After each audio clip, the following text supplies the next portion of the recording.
Here come the special teams.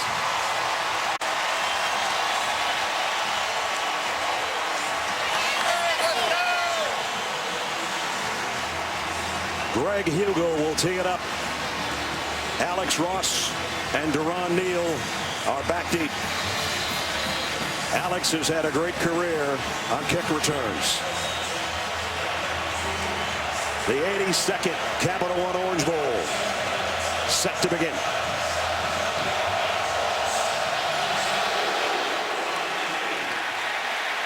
And the kick out of the back of the end zone. So let's bring out Baker Mayfield. Remember, he started things off as a walk-on at Texas Tech and was the Big 12 Freshman of the Year offensively. Sat out a year after transferring to Oklahoma, and now he's a star. 69% of his passes, 35 touchdowns, only 5 interceptions. You know, and I feel like we saw his coming out party. We did his game early in Knoxville. He did not play well for 3 quarters. They were down 17-0, and in the 4th quarter, something magical happened with Baker Mayfield, and we witnessed it, and he has been on a roll ever since. Mayfield and the Sooners start their first snap at the 25. Both backs in there, Mixon and Pirine. Play fake and some confusion, and Clemson comes up with a big play defensively on the first snap of the game, a loss of 4. Well, good penetration inside. It was Carlos Watkins, number 94, that got the penetration up inside and got a hold of Baker Mayfield. They tried to throw quick off the play action, and Carlos Watkins very quick off the football. And they put themselves in a hole on 2nd down, 2nd and 16. And now it is Pirine, and he gets that yardage back and a little bit more. As we take a look at our Chick-fil-A impact players, and he's one of them. Another great season by the Sooners tailback, and both those guys are exceptional in the backfield. Sterling Shepard's the go-to guy at wide receiver. Shaq Lawson was the defensive player of the year in the ACC. You mentioned Shepard. He's in the slot to the top. And Joe Mixon, the running back, is also a wide receiver. They're going to give it off to Pirine, straight ahead, big gainer, and a first down out at the 45-yard line. Pickup of 17 on 3rd down. Little counter play. Watch the tackle. Orlando Brown pull around number 78, get a block on the middle linebacker to spring Pirine. Quick snap, Pirine again. Only about a yard this time. You won't see a lot of huddling in this game, folks, if you're looking for some. Again, the difference in Oklahoma ever since the Texas loss has been their recommitment to the running game. They simplified things. They started running the football better. Their offensive line developed. The last 7 games, they've averaged 300 yards a game rushing with Pirine and Mixon. Which is double what they did prior to that. 2nd down and 9 at the 46. 4 wide receivers set for Baker Mayfield here. Blitz coming. Mayfield's going deep. And out of bounds, intended for Jarvis Baxter. Well, they're going to call an interference, but I just wonder how this was a catchable pass. Well, this ball was 3 yards out of bounds, wasn't it? It was more than 3 yards out of bounds. He was running stride for stride with Ryan Carter, a backup defensive back. That's interference. Defense number 31. 15-yard penalty. Automatic first down. Normally you tell a defensive back if the guy is running to the sideline, just continue to take him that way. Boy, I don't know. That ball is not catchable in the field of play. Bill Lamagna is our official up in the booth with us. Bill? He's going to get the benefit of the doubt on that. He's been forced out with a force out.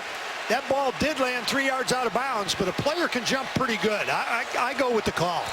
So it gives the Sooners a first down at the Clemson 39 as Dabo Swinney continues to steam on the Clemson sideline. Pirine, nice opening off the right side, and again the ground game in gear here. He picks up 5 more.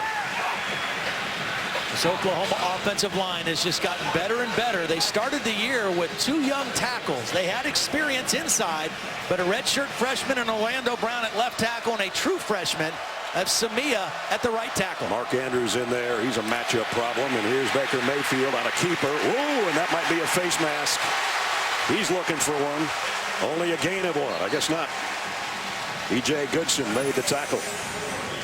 Good pursuit by the Clemson defense. Mayfield thought he had the edge, and Goodson pursuing from the inside did a nice job of wrapping up Baker Mayfield. I guess he just got him under the chin, not the face mask. 3rd down and 3. They've already converted a 3rd down on this drive. 7th play of the drive, in fact. Mayfield fires near side, complete. 1st down, out of bounds. D.D. Westbrook. Pickup of 10. Find the single coverage. Nice read by Baker Mayfield. Get the ball, get it out of your hands quickly, and find the single coverage matchup. Westbrook working one-on-one on the outside against Alexander, who is not the easiest guy to complete passes on. Clemson trying to change up some defensive personnel as Oklahoma runs up to the ball on the 22. Derek Shepard to the top of your screen. Mayfield looking that way. Now he comes to Andrews inside the 10. Down to the 1-yard line. There's your matchup problem. He's 6'5".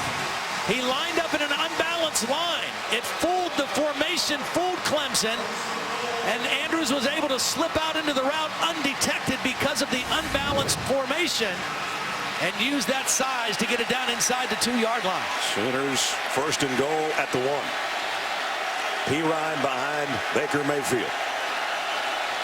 Mayfield has 7 rushing touchdowns on his own this year. Not going to get number 8 there.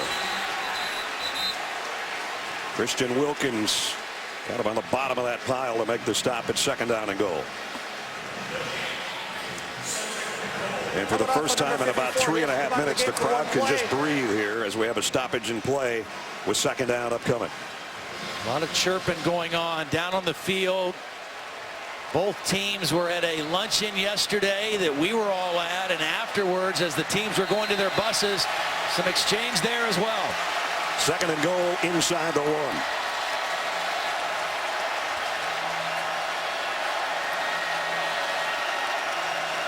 1. Neal in motion. Samaje Perine. Touchdown, Oklahoma.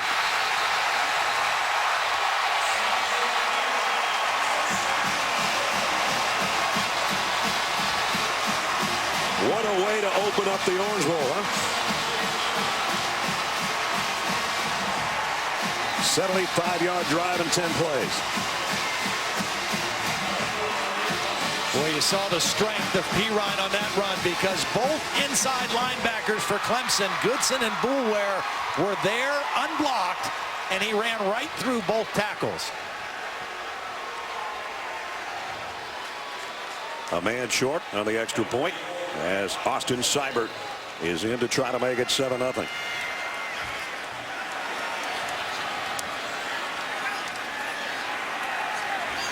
Extra point up and perfect. 11:16 remaining in the 1st quarter. 75 yards in 10 plays, converting 2 third downs, and then Samaj. Balance line. See, this is the right tackle. They moved him over here, so this is the tight end. Now, what I want you to watch these defenders here. They know something's up. They're trying to point to identify this is not a lineman, and Mark Andrews is able to slip wide open out of that formation and get the ball inside the 2-yard line, and then watch the strength of Pirine running right through the 2 middle linebackers and taking the ball into the end zone. Impressive first drive for the Oklahoma Sooner offense. Let's see if Clemson can have an answer. Nick Hodgson to kick off. C.J. Fuller and Artavis Scott are back deep. That's Artavis, the leading receiver for the Tigers. This will be returnable. Maybe. He's got to shag it down way over there at the 2-yard line. Scott trying to bounce it out to the 20. He's not going to make it. So out comes Deshaun Watson. Top-ranked dual-threat quarterback in ESPN's rankings in the year 2013. 4-1 in 2014 before he tore his ACL. This team, this year the Davey O'Brien winner, as the best quarterback in the country and a first-team All-American as well. Finished 3rd in the Heisman balloting. And he's got to take over at about the 18-yard line to open things up for Clemson. Excellent decision maker, plays with great poise and calmness, and his team needs that from him right here. Yeah, they do. He's going to throw on 1st down, and he's going to go deep. And it's overshot, incomplete. Let's take a look at our Chick-fil-A impact players. And probably the most underrated player maybe on this Clemson team is Wayne Gallman, their tailback, who comes in with over 1,300 yards. We mentioned Artavis Scott, their leading receiver, with 84 catches. Defensively, Eric Stryker, the undisputed leader of that Sooner defense, has the all-time record for sacks for an Oklahoma quarterback. Nobody else even close. Rocky Calmus would actually be the closest. Second down and 10. Straight up the middle is Gallman, and he got 4 out to the 22. Nice tackle in there by Jordan Evans, because Gallman had some room in front of him if Evans doesn't make a sure tackle. As we get ready to see Clemson's first third down situation, we already saw Mark Andrews make an impact for the Oklahoma offense. Jordan Leggett for Clemson, number 16, is their counter to that. This is him right in the slot. Clemson was 12th in the country in their third down conversions. They'll have to get 6 here. Stryker comes on a blitz. The throws on target, complete. First down, Sharon Peak. Just beautiful timing by Watson. He started reading the right side of the formation, knew that he had what he wanted back with Sharon Peak, and perfect timing on that throw in between the two Oklahoma defenders. So a little more breathing room to work. Clemson at the 38-yard line. 5 receivers set. Deshaun with an empty backfield. Yep. Empty set. They give him a read pass option a lot. Quarterback draw or throw. There's a quarterback draw. And he fakes the throw. Got a yard out of it, actually. So we mentioned came in with 887 yards rushing and 11 touchdowns on the ground. Good job by Oklahoma on both first down plays. You want to try to put this offense behind the chains as much as you can. Second down and 9 and second down and 10 on the first one. Pretty good. And the counters to Gallman. And Gallman broke 1 tackle and got out where it'll be third down again. Picked up 4 more. This linebacking core of Oklahoma. Bob Stoops told us yesterday it's as athletic of a group as they've ever had, and that's saying quite a bit. Yeah. Dominique Alexander and Jordan Evans, and then Eric Stryker, who's also kind of a defensive end, blitzer. And then they've got Devontae Bond, number 23. Those 4 linebackers play a lot, and they are all rangy, athletic guys. Third down again, 3rd and 5 from the 43. Play fake. Watson cuts inside. Can't get enough for the first down. He got 3, but Alexander ran him down. And the Tigers will have to kick. Alexander did a nice job of staying at home. He didn't have any coverage responsibilities, and he was just kind of there, keeping an eye on the quarterback and maintaining leverage, and brought him down short of the first down. Teasdale comes out to punt. He's had 19 kicks this year inside the 20-yard line as Sterling Shepard stands back at the 13.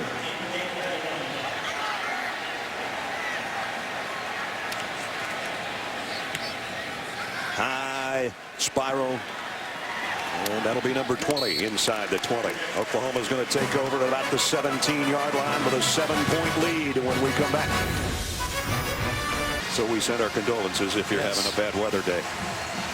Well, right away, a bad sign for the Clemson defense. 2 plays over 15 yards in that opening drive. That's what's hurt them the last 2 games of the year. They gave up 23 plays of 15 yards or more in the games against South Carolina and North Carolina, and that trend continuing so far. Both P-Rod and Mixon in the backfield, but it's a play action, and a throw is batted somewhere between Derek Shepard and the throw by Baker Mayfield. Not sure who got a hand on that. There's Brent Venables, the defensive coordinator. Yeah, he spent 13 years of his career at Oklahoma, very close with Bob Stoops, was recruited to Kansas State to play football by Bob Stoops, coached there, and then he was hired by Bob Stoops as an assistant, very close to the family, and yet this move has been a great move for Brent and his family as well, going to Clemson and working for Dabo Swinney. Bob said yesterday, I consider him a brother, and if he's not a brother, he's a first cousin. And of course, Bob's brother, Mike, is on the staff as his defensive coordinator. So second down, I beg your pardon, from the 17-yard line. And not much there for Pirine. Might have gotten a yard out of it. And they're still running him back. B.J. Goodson hit him first, and then Ben Boulware is the guy that dragged him back to the 5-yard line. Brings up 3rd down. Good discipline by the defensive front 7 of Clemson, staying right in their gaps and closing that running lane and bring up a 3rd and long. This is what Clemson wanted to get him in. 3rd down and 9. Second best in the country coming in. 25% allowing on 3rd down.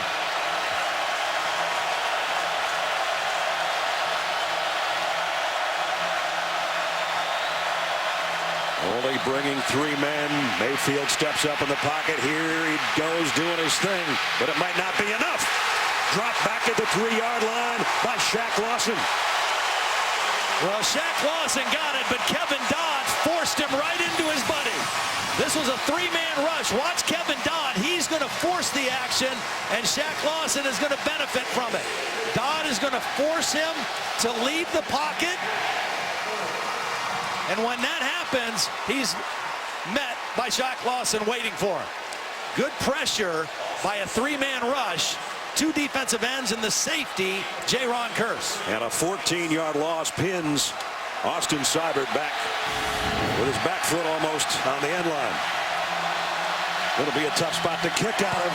He got it away. End over end kick. Not a good one at all. It's going to go out of bounds at about the 28-yard line, which is where the 1st down marker was when they started this drive. A 24-yard punt is all. So he was a little worried about what he had to work with, too, I guess. Well, and he's been brilliant. I mean, he's a true freshman, the only one in the FBS that has handled both kicking and punting duties all season. And he's had a brilliant year. But that time, he got a little bit spooked by that end line and shanked the punt. So great field position for the Tiger offense. Jordan Leggett needs to get involved for this Clemson offense. He's up at the top in the slot right here. Number 16, 1st out at the 28. The throw is batted in the air and knocked away. And it was Charles Tapper who got a hand on it as we check in with Holly. Well, as good as that tackle for loss was for Shaq Lawson, it may have been costly. He came over to the sideline limping heavily. He crashed to the ground. Finally, he was helped up. He's now sitting on the examination table. Danny Poole, the great athletic trainer, is looking at him right now. I'll give you an update as soon as we have it. He was a defensive player of the year in the ACC. Here's Deshaun Watson on the run, and he's got a 1st down, I think, at the 18-yard line. See, this is quarterback design run. It's a counter. They're pulling a lineman and the back. So you've got 2 lead blockers, everybody accounted for, and a quarterback who is willing to take a couple hits when he runs it. Clemson was 90% on their red zone scoring, including 30 touchdowns. They've got it inside the 18-yard line. Wayne Gallman straight ahead. Power run for Gallman down around the 13. See, as exciting as these 2 quarterbacks are, and as exciting as the passing games are for both these teams in the numbers, this is still a line of scrimmage game. Just like the one later on tonight, whoever wins and controls the line of scrimmage, if you have balance in your offense, run and pass, you have the upper hand. 2nd down and 4. Gallman flushes out of that backfield as a receiver to the bottom of your screen. Deshaun Watson, quarterback draw. Heads left, cuts back, dives forward, short by 1. 3rd and 1 coming up. See, again, when they go empty backfield with 5 receivers, they give him a run-pass choice. He can either make a quick throw like a wide receiver screen, or he can pull it down and run the draw. Oklahoma knows that, but knowing it and stopping it are 2 different things. Gallman flanking Watson on a 3rd down and 1. He'll keep it again. 1st down and then some. Dives down inside the 6. See, down the stretch, they have used him as a runner by design a lot more. Same play we saw earlier. They pull the guard, they lead with the back, and the quarterback running the power play, the counter play, to the right side of the formation. Clemson 1st and goal.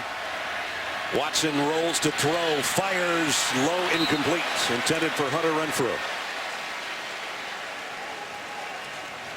Shaq Lawson on the sideline, as Holly said, and he looks upset.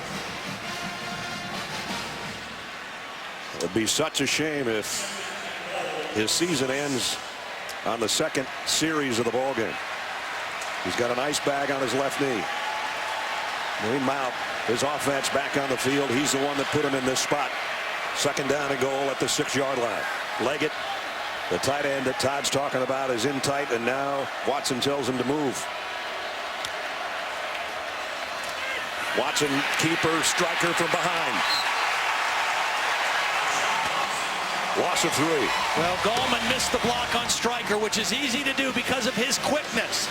You have to cut off the backside if you run counter like that. That time they used the guard and the tight end Leggett, but you have to account for that end man on the line, and the back, Gallman, was too slow trying to cut off Stryker.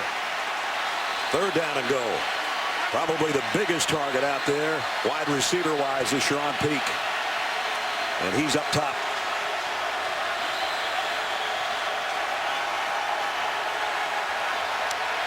Third and goal at the 9. Watson fires, corner, up high. Was it intercepted? Very close. Ahmad Thomas says incomplete. It was intended for Leggett. Well, Leggett was open.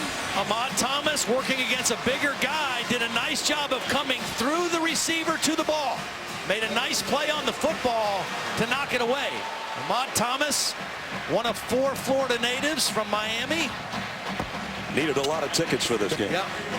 Played his last regular season high school game in this stadium and just made a huge play defending his own end zone. Ledge, I think if it would have still been inside the 5 or so, they might have thought about going for it on 4th down. But out here, after that loss by the play by Stryker, it becomes a 26-yard field goal attempt. And it's perfect as Hugo knocks it through to put Clemson on the board. 3:45 remaining, first quarter of the Capital One Orange Bowl. Sooners lead by beat and get a little revenge from, even though way different teams than when these two got together in the Russell Athletic Bowl last year. Well, he made some tough choices in the offseason. Fired Josh Heupel and Jay Norvell as longtime co-offensive coordinators. Brought in 31-year-old at the time Lincoln Riley. Changed a lot of position coaches. Actually went back to the future a little bit with how their offense works. Touchback. And it'll be Oklahoma and Baker Mayfield taking the field in a moment when we come back. Some cashback cards are replaced by a true freshman, Austin Bryant. I wouldn't be surprised to see Oklahoma challenge him and run right at him as much as they can here in this possession. First down at the 25. Empty backfield. Quick throw goes out to Mixon. And Mixon got 2 before he's dropped there. And we check in with Holly. It doesn't look like good news. Shaq Lawson had a brace on that left knee. They've taken the brace off. They've put a big pack of ice on that left knee. He's walking around shaking his head. Everybody's consoling him. It doesn't look like he can return at this time. We will see if they can reevaluate him at the half. So the player of the year on defense in the ACC can only be a cheerleader, at least for the time being. 2nd and 8. Mayfield fires down the middle, complete, and a first down. And it's Sterling Shepard. Well, Mayfield does a nice job staying in the pocket. They move him out of the pocket quite a bit because of his height, but that time a nice throwing window. Quick snap, quick throw, wide receiver screen to Westbrook. Made a couple Tigers miss. And he's got about 8 yards out of that play and into Clemson territory. Really nice job by Duron Neal, one of the other receivers, number 5 out there. When you throw those wide out screens, your other guys have to block on the perimeter, and it was the block by Neal that allowed that to be a positive gain. 2nd down and 2 at the Clemson 49. Joe Mixon is the lone setback.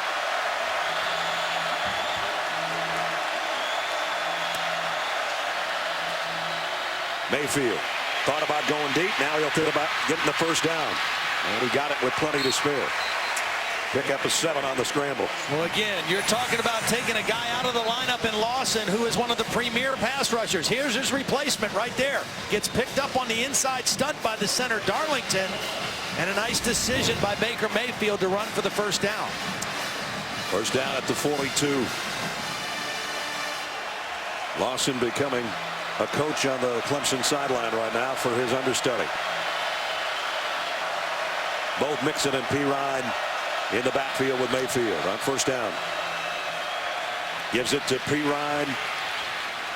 Got 3 or 4. You know, the irony for Lawson is this was his first year as being the starter. He was a backup to Vic Beasley the last 2 years, who's now playing with the Atlanta Falcons. He got a lot of reps, and he was very productive as a backup.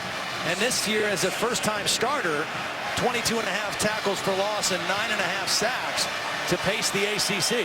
And the country in those tackle for loss categories. 2nd down and 7. Sterling Shepard in motion, settles in down at the bottom of your screen. They're going the other way with Mixon on a little flip. And Mixon's got a first down at the 30. Now Oklahoma with a little mix of everything. We've seen unbalanced line. Now we see a little shovel pass inside. And great run pass balance with a couple quarterback scrambles sprinkled in there as well. Good looking drive again to the 30 so far as Mixon takes it for 3 more. Travis Blanks, first guy to meet him. And we've got a flag. Mike Cannon again as our referee on the Big Ten.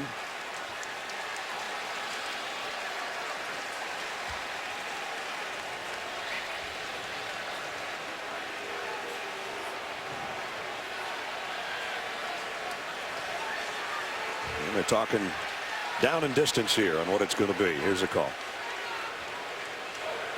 After the play was over, unsportsmanlike conduct, offense number 36. 15-yard penalty. It will be 2nd down. That is number 36's first unsportsmanlike conduct penalty of the game. There you see him mixing it up after the whistle. And Dimitri Flowers. Now, I think it was the clapping part that drew the penalty, not the contact, and that's very uncharacteristic for Dimitri Flowers. He's one of their most versatile guys. And smart, super smart, has done a really great job this year doing a lot of different things. Just kind of let the emotion get the best of him in that particular play. Right now he's gotten a lot of different earfuls from the coaches, including Bob Stoops. That backs it all the way up to the 42-yard line on 2nd down and 22. Ryan will try to get some of it back. Out to the 39, got collared there by B.J. Goodson. B.J. Goodson, an interesting story. Talking with the Clemson coaches, they said had he not come on to be the leader and the leading tackler, he was kind of a 3-year guy where you go, hey, is he ever going to play? And they felt like in this defense, that position has to play extremely well, and he's done that all year. Came in as their leading tackler with a 127 stops on the year. He's had a few already here in the first half. 3rd down and a whole bunch. Shepard, the wide out to the top. They're just going to play it safe, and Mixon only got about a yard or so. Nice play. Wow. By Christian Wilkins, the freshman. Really nice play. I mean, he was laying on the ground and just kind of reached out and got an ankle tackle and stopped it for no gain. And had they gained some yardage, you might have seen Oklahoma go for it on 4th down. But with that play, probably a punt. Good first quarter. Oklahoma, number 4 in the country, leading number 1, 7-3.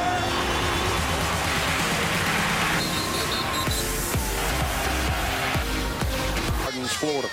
Both teams only 1 penalty in the game, but both costly. Clemson's pass interference penalty kept Oklahoma's touchdown drive going, and Oklahoma's penalty probably prevented them from a field goal attempt.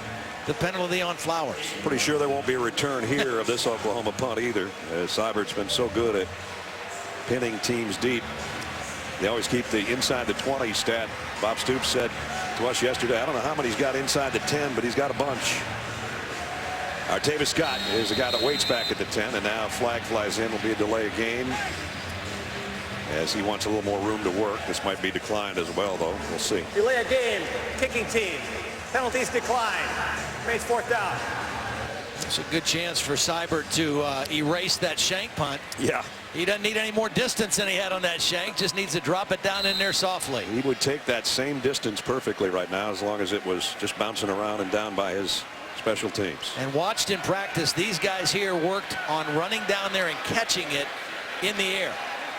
Behind Seibert, low snap. He had to go down and get it. Now he just kind of pooches it down there, and it's caught inside the 5. Beautiful, as Todd was just drawing up. Jordan Thomas catches it at the 3-yard line. 33-yard kick. Deshaun Watson's got himself a problem inside his own 5 on offense when we come back. A handful right now. Deshaun Watson, the lowest percentage and completions in a first quarter for him in his entire career. And now he's got to start at the 4-yard line. He's actually standing in his own end zone, and he's going to keep it. And he's got a lot of room to run. Deshaun Watson off to the races, cuts back to the middle of the field and all the way to midfield. That's the Deshaun Watson we're used to seeing. Well, great block by the freshman left tackle Hyatt, and then a wide receiver out on the perimeter, Trevion Thompson. Watch 75 get his block. And then on the perimeter, Trevion Thompson, number 1, blocking on Jordan Thomas. And a dire situation turns into great field position in just one play. First down, now he wants to go to the air, still may run. Fires across his body, incompletes. Closest guy was Leggett. That's a tough throw for anybody. And he's limping a little bit. You see the brace on his left knee. Remember, his knee was surgically repaired after the injury last season when he went 4-1 before getting hurt. I should mention Clemson playing without one of their best weapons here down the stretch. Wide receiver Deon Cain, the freshman out of Tampa, Florida, sent home 2 days ago. And he had been on a tear with touchdown catches. Here's an end around to Scott. And Artavis gets 5. They thought Deon Cain is probably going to be in the mold of those big-time receivers.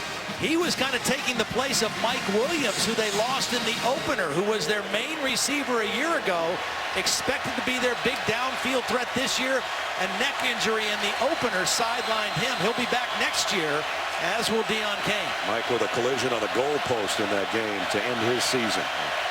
Third down. And 4, and number 4 fires down the middle, and it's in and out of the hands of Leggett. Should have had it. Well, should have had it, but it wasn't a great throw by Deshaun Watson either. He had protection. The ball was a little bit low for Leggett. Probably should have been caught. But they did flip the field with that 46-yard run by Deshaun Watson. So instead of being buried down in their end, they're at the OU 44. Teasdale comes out to punt. Sterling Shepard back at the 10-yard line.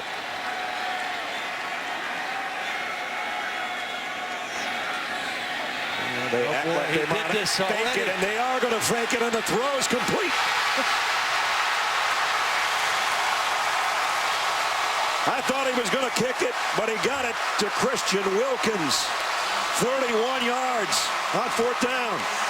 Unbelievable. Dabo Swinney trusting his punter. They liked what they saw, and he lets them make the throw. In the ACC championship game, he got all over his punter for making a decision on his own. They slipped the man out of the backfield. He was unaccounted for, and the punter makes a huge play on the fake punt. Not a bad catch and run by Wilkins, the big fella, either. Turns into a fullback right there, and he almost took it down the sideline. And now Clemson with a little trickery here, and they get it down to the 6. Ray McLeod, shades of Clemson of old. That was a little Fumbarooski play. Little sugar huddle Fumbarooski.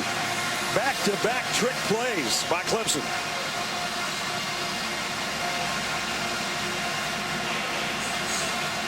Well, you know, that call right there is something, one of the reasons why Dabo Swinney is so loved and endeared by his players.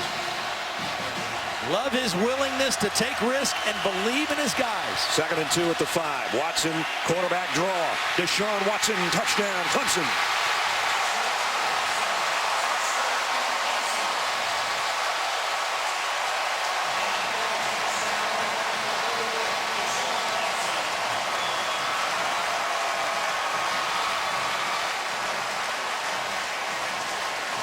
Sometimes taking a risk pays off. Back-to-back plays it did. And the Tigers in front.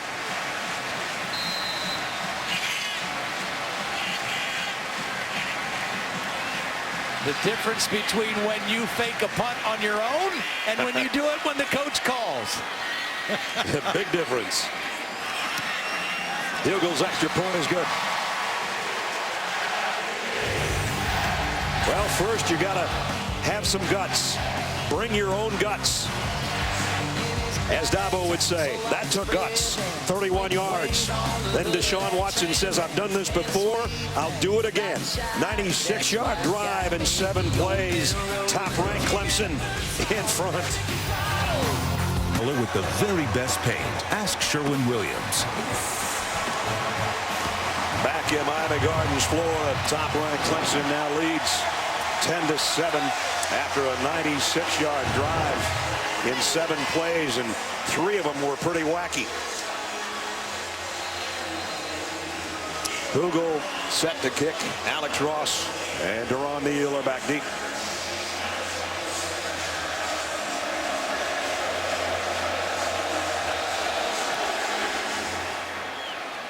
Ross will have a shot at this one from the 2-yard line. Alex Ross out to the 25. Time for our Capital One pivotal performance on that last drive, Todd. Well, we talked about the design quarterback runs with Deshaun Watson. This is quarterback draw. So you block out, center takes his man that way, and the lead blocker is the back, Coleman, on the middle linebacker. Show pass, pause, and then follow the lead block by the back into the end zone. Excellent execution by the left guard, the left tackle, and the center, and then the key lead block by the tailback. And the 12th rushing touchdown of the year for that young man. So now Baker Mayfield and the Sooners will try to answer after having the lead taken away from them. First down at the 25. Joe Mixon in motion. They're going to flare it out to Mixon. Got a block from his wide out. The stiff arm doesn't do anything, though, and he's dropped by Jaron Kearse. You know, in that opening drive, Oklahoma had 2 impact plays, 2 plays of over 15 yards. They haven't had one since. So the Clemson defense under Brent Venables has settled down somewhat in terms of stopping the big plays. Well, we mentioned the inexplicable loss to Texas. They're behind for the first time since then. Quick slant, great throw and catch. Jeffrey Mead, a pickup of 11 and a first down. And now Baker Mayfield says, let's get up to the line, guys, and keep it going. Jeffrey Mead got a lot of work in practice. He hasn't had a lot of catches coming in, but he's 6'5" and is another matchup guy. Only 4 catches coming into the game. That was his 5th on the season. Mayfield has hit his last 6 passes. He'll throw again. Down the middle. That's 7 in a row. And it's the same guy, Mead. And a pickup of 8. The day I was at practice, there was a lot of work with Mark Andrews and Mead. And again, because of their length, working on these corners of Clemson. Matchup situations favoring Oklahoma. Second down at 2. P. Ryan, first down run, and a couple more to boot. As he's got it out to the 48-yard line, they'll move the chains. Good penetration by Roderick Byers, number 40, just not able to bring P. Ryan down. P. Ryan, a very difficult guy to tackle at 230 pounds. First down, Sooners at their own 48-yard line.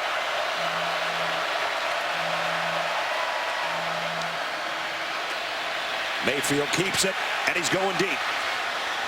And a little contact at about the 10-yard line intended for Sterling Shepard. No flags. Now, Sooners are looking for one, but they're not going to get it. No, and I don't think there should be. Mackenzie Alexander, the top cover guy for Clemson, is singled up on Sterling Shepard. There's a little pushing and shoving by both guys, and the ball's overthrown. Good coverage by Alexander on a one-man route, basically.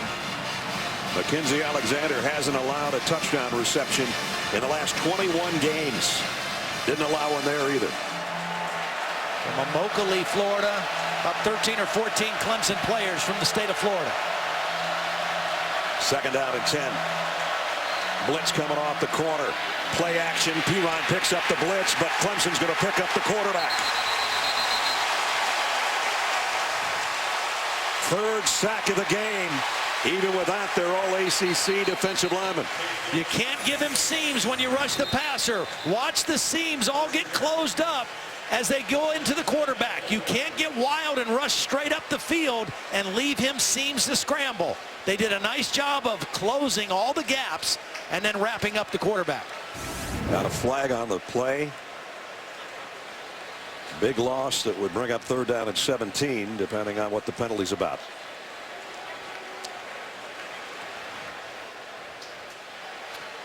This Clemson defense that played Oklahoma last year, you can't make a whole lot out of that game because it was two completely different teams. After the play was over, unsportsmanlike conduct, number 3 of the offense. Unsportsmanlike conduct, number 2 of the defense. Those penalties offset. Those 2 of the best players on the field are down to 1 unsportsmanlike, and you're going to be out of the ball game. These guys got to stay on the field. Yeah, I mean, there's no need for it. I mean, there's too much chippiness. Again, there was chippiness after the banquet yesterday. There's chippiness before the game, between coaches, between players. You got to keep your poise. That's Mackenzie Alexander getting into it, one of the Oklahoma assistant coaches, and Baker Mayfield. A lot of talking. A lot of plans what needs to happen. You mentioned yesterday after the luncheon there was even some bus rocking. Yeah, there was some stuff going on, and Shaq Lawson, who's no longer in the game, was one of the ringleaders of what happened in the buses after the game. 3rd down and 17. Mayfield has time, throws down the middle, in and out of the hands of Deron Neal. It wouldn't have been a 1st down, but it would have been a nice pickup of 14 or 15. Ball a little bit behind Neal. Mayfield hasn't missed too many, 9 of 12, but he hasn't gotten the big throws down the field yet. Clemson doing a pretty good job, again, after that first drive of limiting the big plays. Austin Seibert comes in to punt. 3rd straight possession. One of the things ending with a punt right now. One of the things Dabo Swinney told us about this team, he said, you know what, we don't have to play perfect to win, and our guys don't flinch. They haven't flinched here in this first half. Again, the snap a little bit low. This is a nice punt. Seibert's going to have a shot at it, though. Rather, Scott's going to have a shot at it from the 15-yard line. Picked up about 4 on the return. So Clemson out in front, 10-7. They held defensively, and they'll turn it over to their quarterback when we come back. Hey, hey, hey. Clemson with a lead and the ball at their own 19-yard line. Keeper by Watson. Well, that's been the answer for Clemson so far in the first half. Deshaun Watson only 2 of 8 throwing the football, one of his worst starts to a game, but that was his 9th carry, and he now is up his 72 yards rushing the football. So again, the quarterback runs by design down the stretch, a big part of this Clemson offense. So he's about 50 yards away from hitting that magical 1,000-yard rushing mark for a quarterback. Now it's Gallman, and Gallman spinning his way. Whoa, what a move. Boy, Stryker got him from behind, but he still might have the 1st down. Well, that shows you his strength, Gallman, and the never say die and quick attitude of Stryker. The play went to Stryker's side.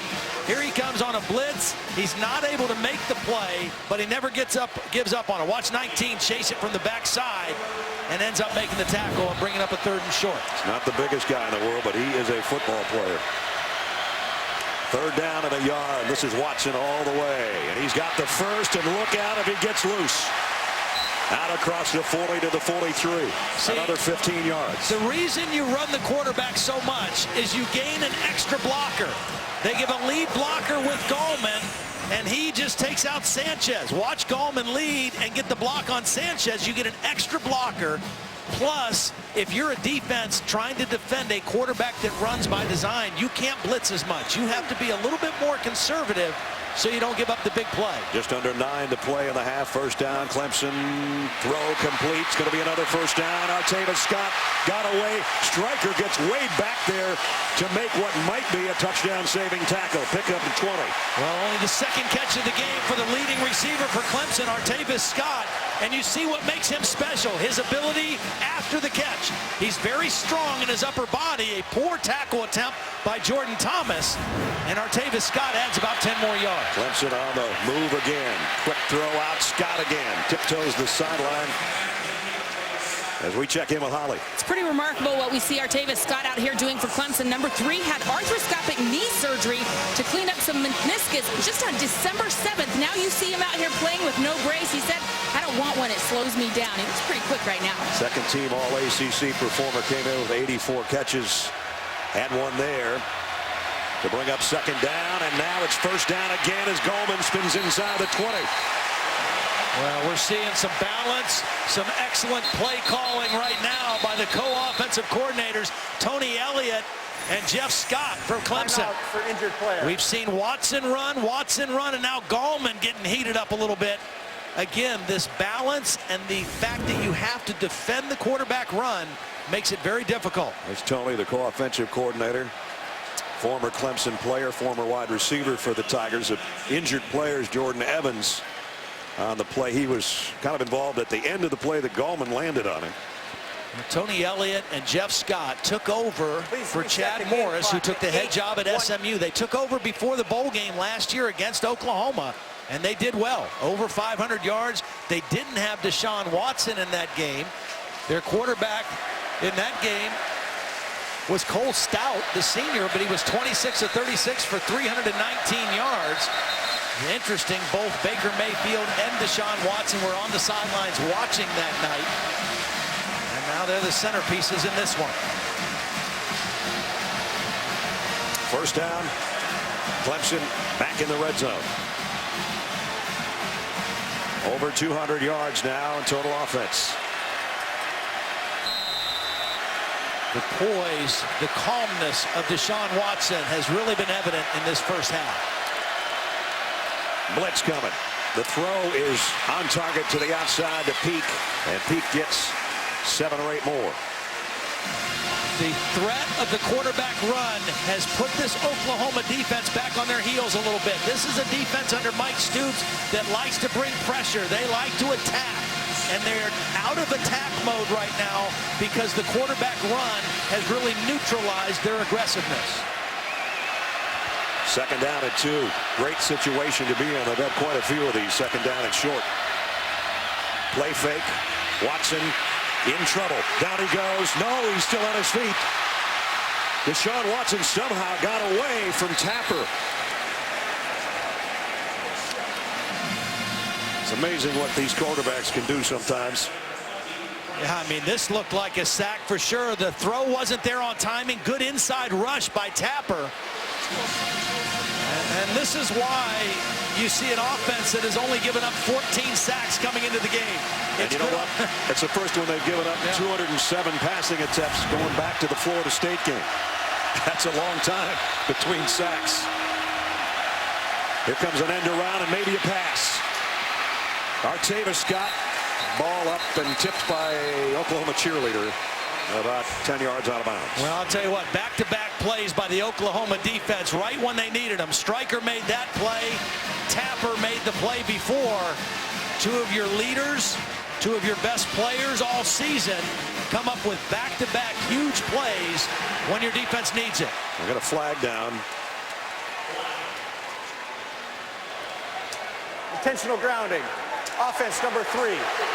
Person who threw the ball did not take the original snap, so he does not have the right to ground the ball. Lost it down. Fourth down. When it's a wide receiver and not the quarterback, is that the call, Bill? Well, I'm just wondering if there's a receiver in the area, which there was, the quarterback, Deshaun Watson. How does that not count for being able to throw the ball? When you're not the person who took the snap, and you get outside the tackle box, you're not allowed to throw it away out of bounds crossing the line. Only the person who took the snap. That receiver was not in the area. So Greg Hugel will try a 36-yard field goal to try to add to Clemson's lead. Hugel's kick is up, and it is good. So the penalty was very big. They had 7 more in their sights. They had to settle for 3. Top-ranked Clemson leads by 6. You finally earned enough Time on January 11th. 13 unanswered Clemson points. They lead 13-7. After holding a 6-point lead, they have 122 in a row. But Oklahoma averages almost 46 points a game, so we're not done yet. From the goal line is Alex Ross. And Ross had an opening, got it across the 25, and got dropped there by Jaron Kearse. Oklahoma, a great season, 11-1. We talked about it. First outright Big 12 title since 2010. After that loss in the Red River rivalry, they won 7 in a row, and they were really rolling. especially at the end. Their schedule was backloaded. They beat Baylor, TCU, and then, of course, in Bedlam took care of Oklahoma State easily, 58-23. That's why they're here. Yeah. Well, an improvement all the way around. Offensively, much better balance in their offense. Defensively, great improvement in their pass defense. Last year, they were an outstanding run defense, one of the worst in the country in pass defense. They really balanced that out this season. First down at the 28. P. Ryan with Mayfield in the backfield. He's throwing all the way here. Got it out. Jarvis Baxter. Baxter with a stiff arm out of bounds. A flag. A flag on the play at the end of it after a 13-yard gain. There was a stiff arm involved over there, and I don't know if it was Jarvis Baxter with a hand to the face, and this might be on the offense. Baxter was a good read by Mayfield. Baxter was the inside receiver working on a safety, T.J. Green. Personal foul, face mask. Offense, number 1. 15-yard penalty from the end of the run. We'll replay first down. Yeah. Huge penalty there. Would have been a first down on a 13-yard pickup. Yeah, that's a huge penalty. Here's a better look, I think. Yeah, that's a good call. Trying to throw stiff arm out there, but his location was not very good. So they back it up to the 26-yard line, a 1st and 12 because of the spot foul. Straight up the gut with P. Ryan. Got collared at the 29. Bring up second down. There's our man, the biggest Sooner fans in the world, country music superstar, Toby Keith. Well, he's been busy. He was over watching the basketball team in Hawaii about a week ago, and now he's here in South Florida with his wife Tricia watching the Sooner football team. Oh, nice play on the ball by Sterling Shepard. And Mayfield was under duress. Clemson going with the blitz. It was single coverage. Again, Shepard working on Alexander, or actually working on the inside defender, Ryan Carter. Great adjustment to the ball. Back shoulder throw, and Shepard makes a beautiful adjustment in the air against tight coverage. Sterling, of course, whose dad, former Sooner, wore that same number. Sideline interference on the Clemson bench. 15-yard penalty will be added to the end of the run. Whoa. First down. Can we see anything else weird in the first half? Dabo Swinney saying, huh?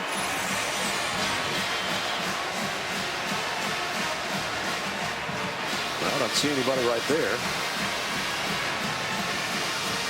Coaches are trying to say he was out of bounds.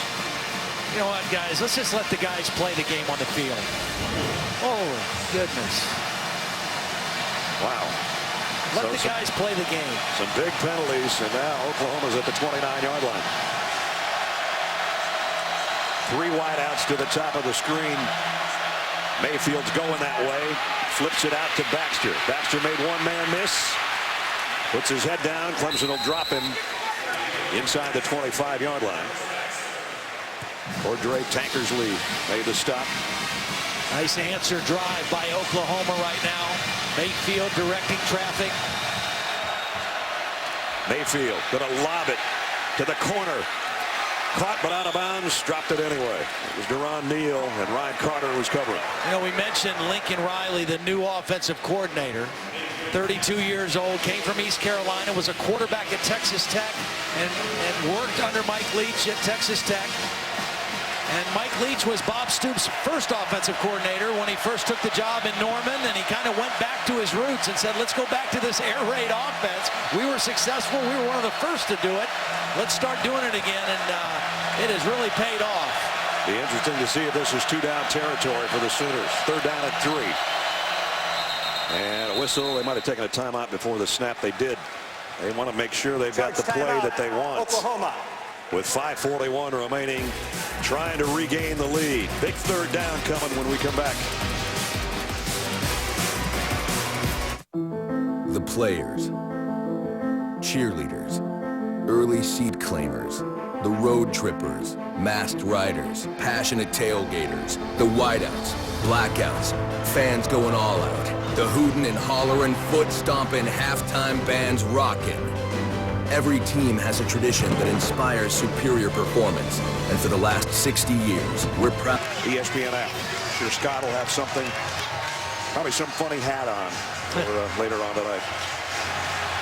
Oklahoma took that timeout. This is only the second third down play. They've had 3rd and 5 or less.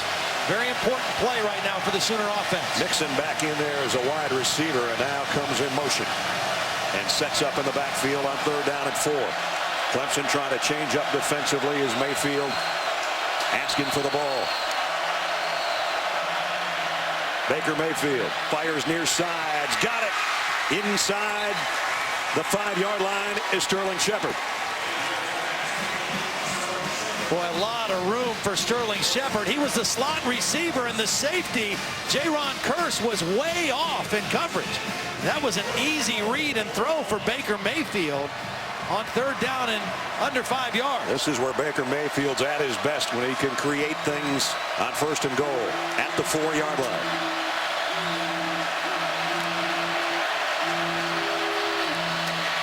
Nixon, did he get whacked at the line of scrimmage? Big hit by B.J. Goodson and Kevin Dodd. Kevin Dodd did a nice job. Watch the defensive end, number 98. Just kind of hold his ground here, maintain leverage, and get the first hit on Mixon. 2nd and goal. Back at the 5. Westbrook in motion.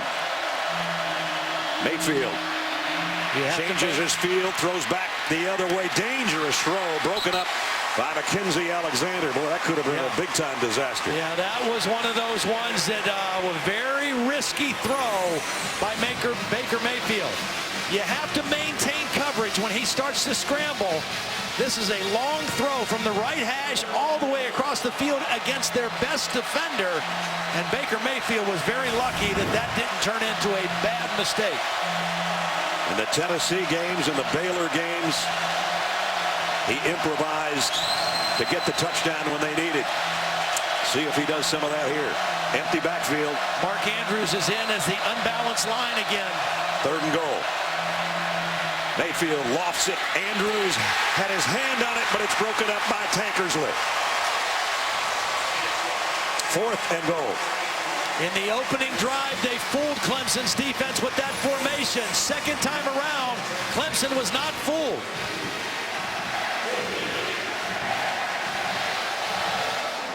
This is the 2nd time now both teams have had a 1st and goal at the 6-yard line and had to settle for field goals. And this will be Seibert from 22.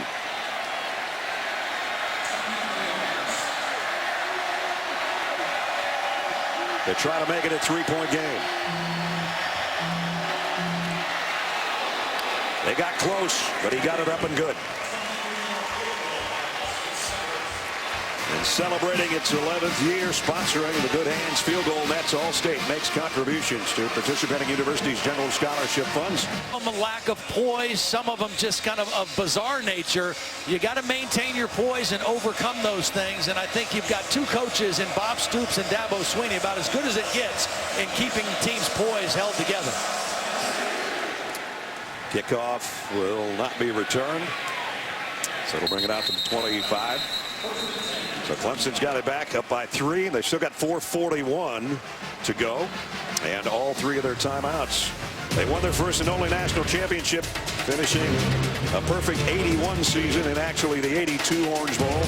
I mentioned earlier it was over number 4 Nebraska, capped off a perfect year. Homer Jordan and those guys, the Clemson Tigers, and that's the only one they've ever had.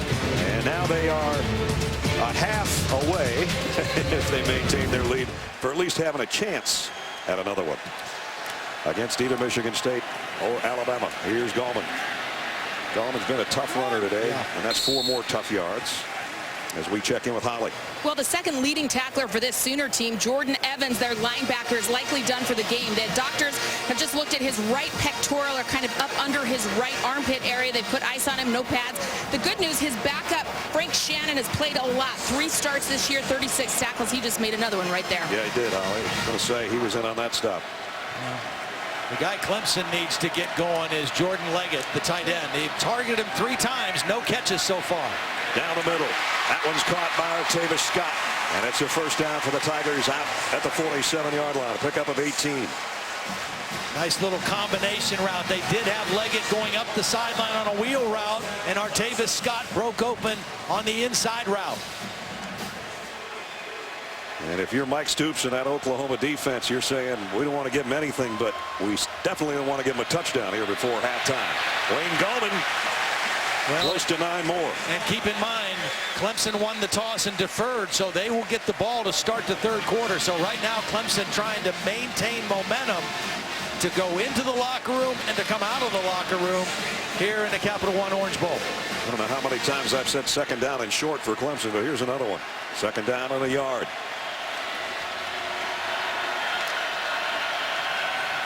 Deshaun Watson's going to throw for it, and that's kind of a wasted down, actually. Intended for Scott.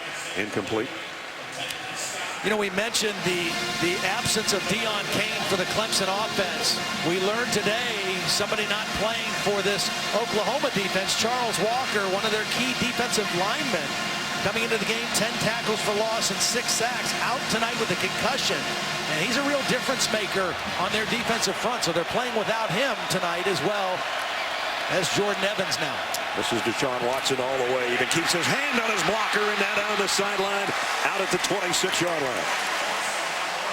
Wayne Gallman led the way, even had his hand on his rear end, I think. Watch Gallman and watch the left guard, Eric McLean, their leader up front. A burying block on the cornerback, Jordan Thomas, and then the lead block. That's a counter play. You pull the guard, and you also lead with the back. Over 100 for Deshaun Watson now. And picks up maybe a half yard on that one. That one looked like a little bit of a mistake. I don't know if Deshaun Watson missed the handoff or missed a read, but I don't think that's one he wanted to keep. Down to 2:45 remaining in the half. 6 out of 13 throwing, but 104 and a touchdown on the ground. Closing now very close in on a 1,000-yard season rushing. Here's a throwback screen, and it's dropped by Peak. And he was thinking about where he was going, and he forgot to take the football. And they had a chance on this one. Oklahoma was coming with a blitz, single coverage outside, and when you throw a screen against a blitz, if you just get one guy blocked, you get a big play, and Peak not able to make the catch. This would be a monumental stop for the Sooner defense if they can prevent a third down conversion here. Empty backfield. There'll be 5 guys in the pattern unless Deshaun runs this again. Striker at the top. He is going to run, maybe at least to try to find a way to throw. Goes to the end zone, and it's too far, too deep. Peak got his hand on it. It is a stop for the Sooners. Zone defense, 4-man rush, trying to keep everything in front. And excellent discipline by the Oklahoma defense, forcing the throwaway by Watson. So this is going to be a long field goal attempt by Hugel. 43-yarder. He's hit from 47 this year.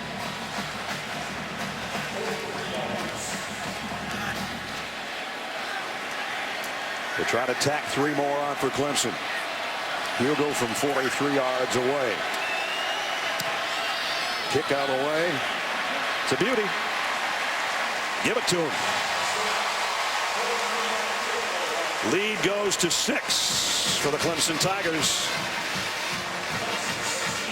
2:17 remaining in the half. It's a New Year's Day trifecta on ESPN. Coming up, Battle Frog Fiesta Bowl. Number 8 Notre Dame, number 7 Ohio State, 1 o'clock Eastern.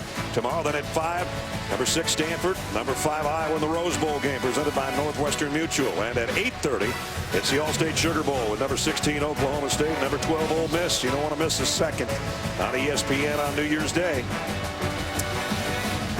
Now let's take a look at the strongest of the strong numbers brought to you by AT&T. And we saw this guy at the end of the year, and we were so impressed. We couldn't stand ourselves. We just kept saying anything he can't do. Christian McCaffrey, the all-everything guy and one of the players of the year in college football, will be involved in that game tomorrow. Broke Barry Sanders' record for all-purpose yards with that nearly 3,500 you just saw on the screen. So we got 2:17 left. Oklahoma has 2 timeouts. First time that Deshaun's rushed for 100 and a half. But it's about the 6th time in the last 7 games or so that he's done it this season.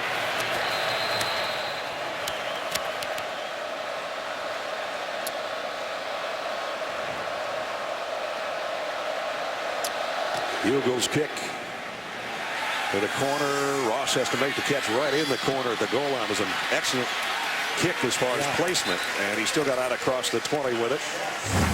Well, the Clemson defense, after the opening drive, has settled down. When they rush Baker Mayfield, they rush with discipline. They have a spy keeping an eye on him. They keep in their lanes, and they send them to their help guys. They've really done a nice job of limiting the big plays. Coming into the game, Oklahoma's offense was averaging 7 yards per offensive play. So far in the first half, Clemson is holding them to 4.8. A Clemson defense that had to replace 8 starters from a year ago, and for Brent Venables doing just about the same thing they did a year ago. Hard to imagine. 8 starters, 10 defensive players in NFL camps when preseason started. Baker Mayfield throws out in the flat to Samaje Perine. Cuts back to the middle of the field. Got a first down, and he's got more. Out across the 40-yard line. I think a lot of people thought he was going to run out of bounds after making that catch. He makes it a 19-yard catch and run. Well, a lot of time for Baker Mayfield. 2 timeouts. Just a little over 2 minutes to go. Clemson can't relax. Again, defensively, they've squeezed them here in the first half. But that was a big play for Oklahoma. First down at the 44. He looks right now, comes back left. He's going to just shovel it over to Perine again. He'll get what he can, which is a couple, before he's run out of bounds. Austin Bryant with pressure on Baker Mayfield. Again, Austin Bryant, the young freshman, in to replace Shaq Lawson. Kind of learning on the fly tonight. Sooners on the ball in a hurry at the 47. Clemson still shifting around defensively. Mayfield going to go deep down the middle, and it's caught at the 11 by number 11, D.D. Westbrook. Well, great job by Mayfield, knowing he's going to get hit. This ball's completed because it's underthrown. Tankersley is going to make the play if the ball's thrown down the field, but because it was underthrown, Westbrook was able to kind of get his body between the ball and the defender and use it as a shield and make the catch. First and 10 at the 11, a 42-yard pass play. There's no yardage penalty on that. That's their first warning. A warning on the Oklahoma bench at the end of the play.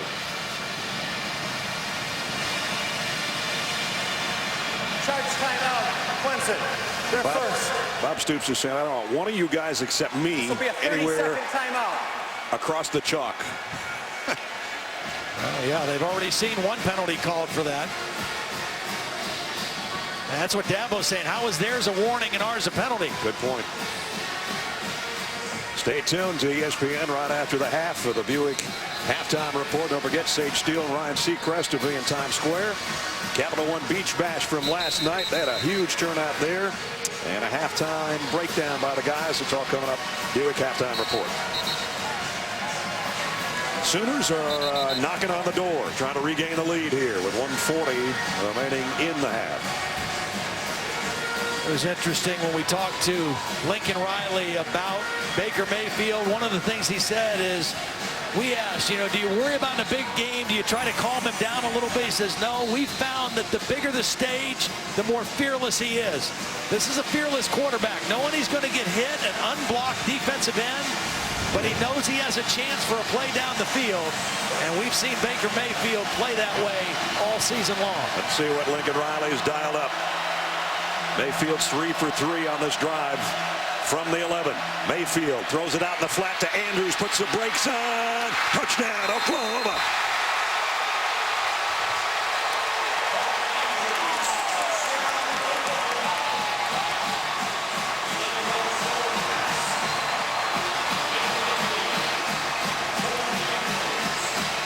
The Sooners have tied it up with the extra point upcoming.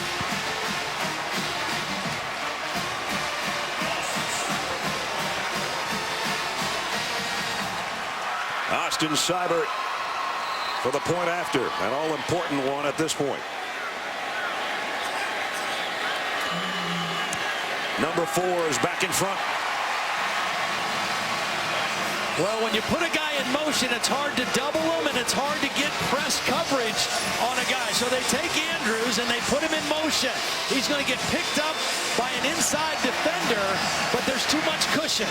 Because of the motion, they couldn't get closer coverage, and Baker Mayfield made the right read, and Andrews made the right reaction. And Mark Andrews has a ridiculous touchdown ratio on the amount of catches he has on the year. Yeah, they target him when they get in the red zone. They target him when they get 3rd and 4th down. He makes big plays when he's down in that area. And that is a freshman record single season mark for receiving touchdowns by Mr. Andrews.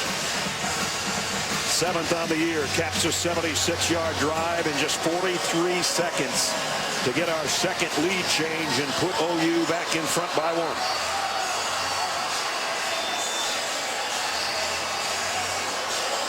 This game's got the makings of what we thought, partner. Absolutely. Clemson only had one game this year where they trailed at halftime. That was Florida State. They were down 10-6. Came back to win 23-13. Artavis Scott 2 yards deep, and he'll bring it out. Trying to get to the 20, won't quite get there. Stanvon Taylor made the stop on the special teams. Let's take a look at the Taco Bell student section, where Taco Bell and the college football playoff have provided 1,000 student tickets free of charge so that students could come down to Miami and cheer on their teams. Great crowd for the 82nd edition Capital One Orange Bowl. Perfect night and really fun game so far. Well, you mentioned earlier in the game the turnover margin for Clemson -2. That is so rare for a team to be undefeated and to be this in a game like this, to have a negative turnover margin number. They cannot afford a turnover right here. And they'll just throw, and what a nice catch by Pete before he went out of bounds. In the last 20 years, every national championship team has been +3 or better on turnover margin. So Tigers are kind of beating the odds right now. Oklahoma +10 this year. That's been a big factor for their resurgence in the last 7 games. Clemson's been able to overcome that with resiliency and toughness. 2nd down and 6 with 1:24 to go. Watson standing in tall, fires over the middle, complete. And that's to Renfro. That's going to be good for a 1st down. Renfro's kind of become a safety blanket when all else fails for Deshaun Watson. Former walk-on, had to earn his stripes and really endeared himself to this coaching staff. Not only was Dabo Sweeney a walk-on wide receiver at Alabama, but both coordinators former walk-ons at Clemson as well. Isn't that amazing? Just over a minute to play. Striker coming on a blitz. Throw is complete at the 50. Peak almost broke it. 1st down, Tigers. Sharon Peak works on the opposite side, the short side of the field. He's a tall receiver, perfect timing and throw on the little skinny post.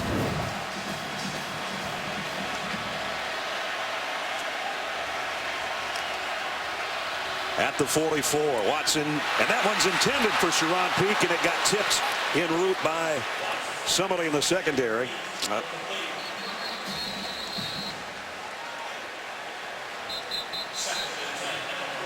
That was Devontae Bond who got back there in coverage, got a piece of the football.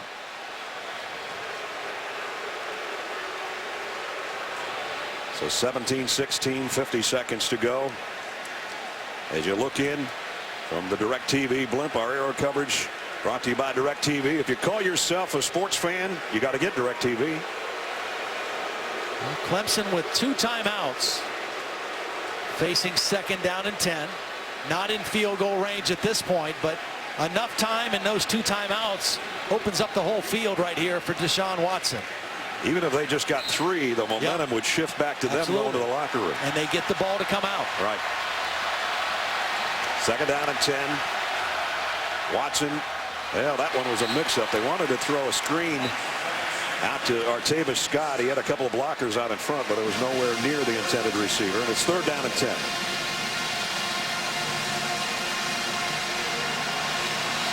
Well, I think you're 2 down territory here if you're Clemson.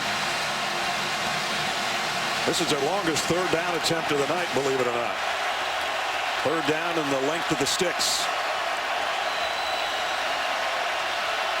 OU fans really making some noise for their defense. Here comes Stryker off the edge again. Watson's going to take off. Needs 10.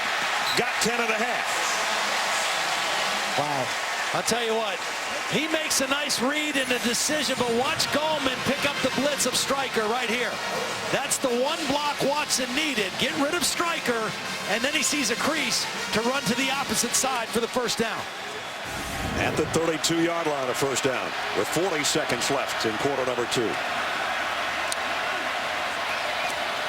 Watson wanting to throw deep down the middle and incomplete. Yep. There comes the flag. Intended for Hopper. I think Frank Shannon's a guilty party. The safety came over the top to help on Scott, and the linebacker was trying to run underneath. Pass interference. Defense number 20. 15-yard penalty. Automatic first down. Linebacker trying to run underneath on Hopper. And that's a mismatch. Wide receiver, linebacker, he's there in good position, just can't make the contact.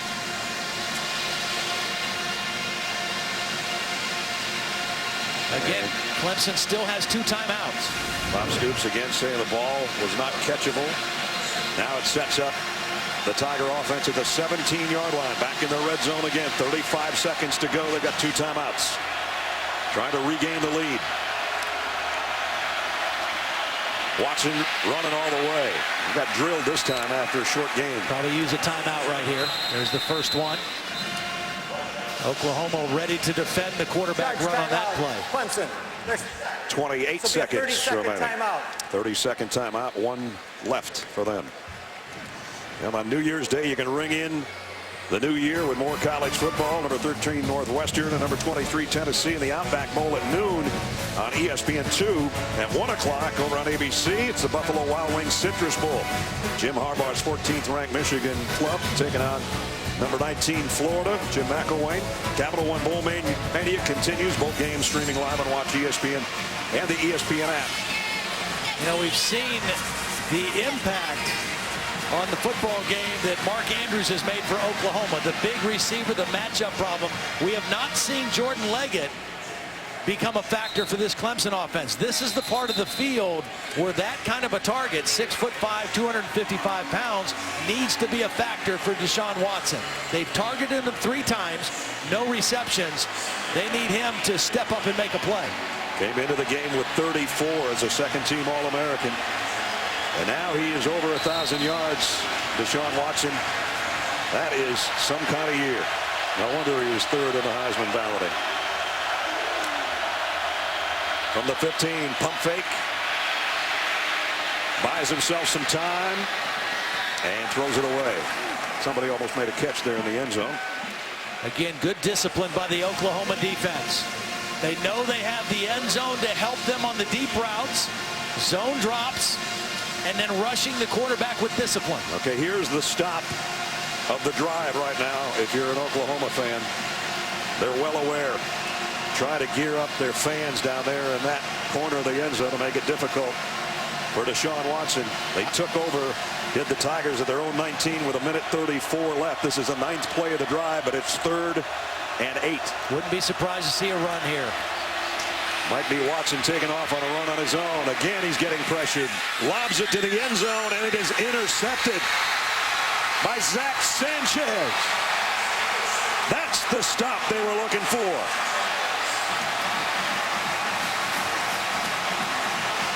Zach Sanchez has been a ball hawk all year. That's his 7th interception of the season. We talked about avoiding a turnover. He's trying to find Leggett, who's working on Sanchez. He's going to try to throw it up in the air for his tall receiver, but Sanchez is in perfect position to make a play.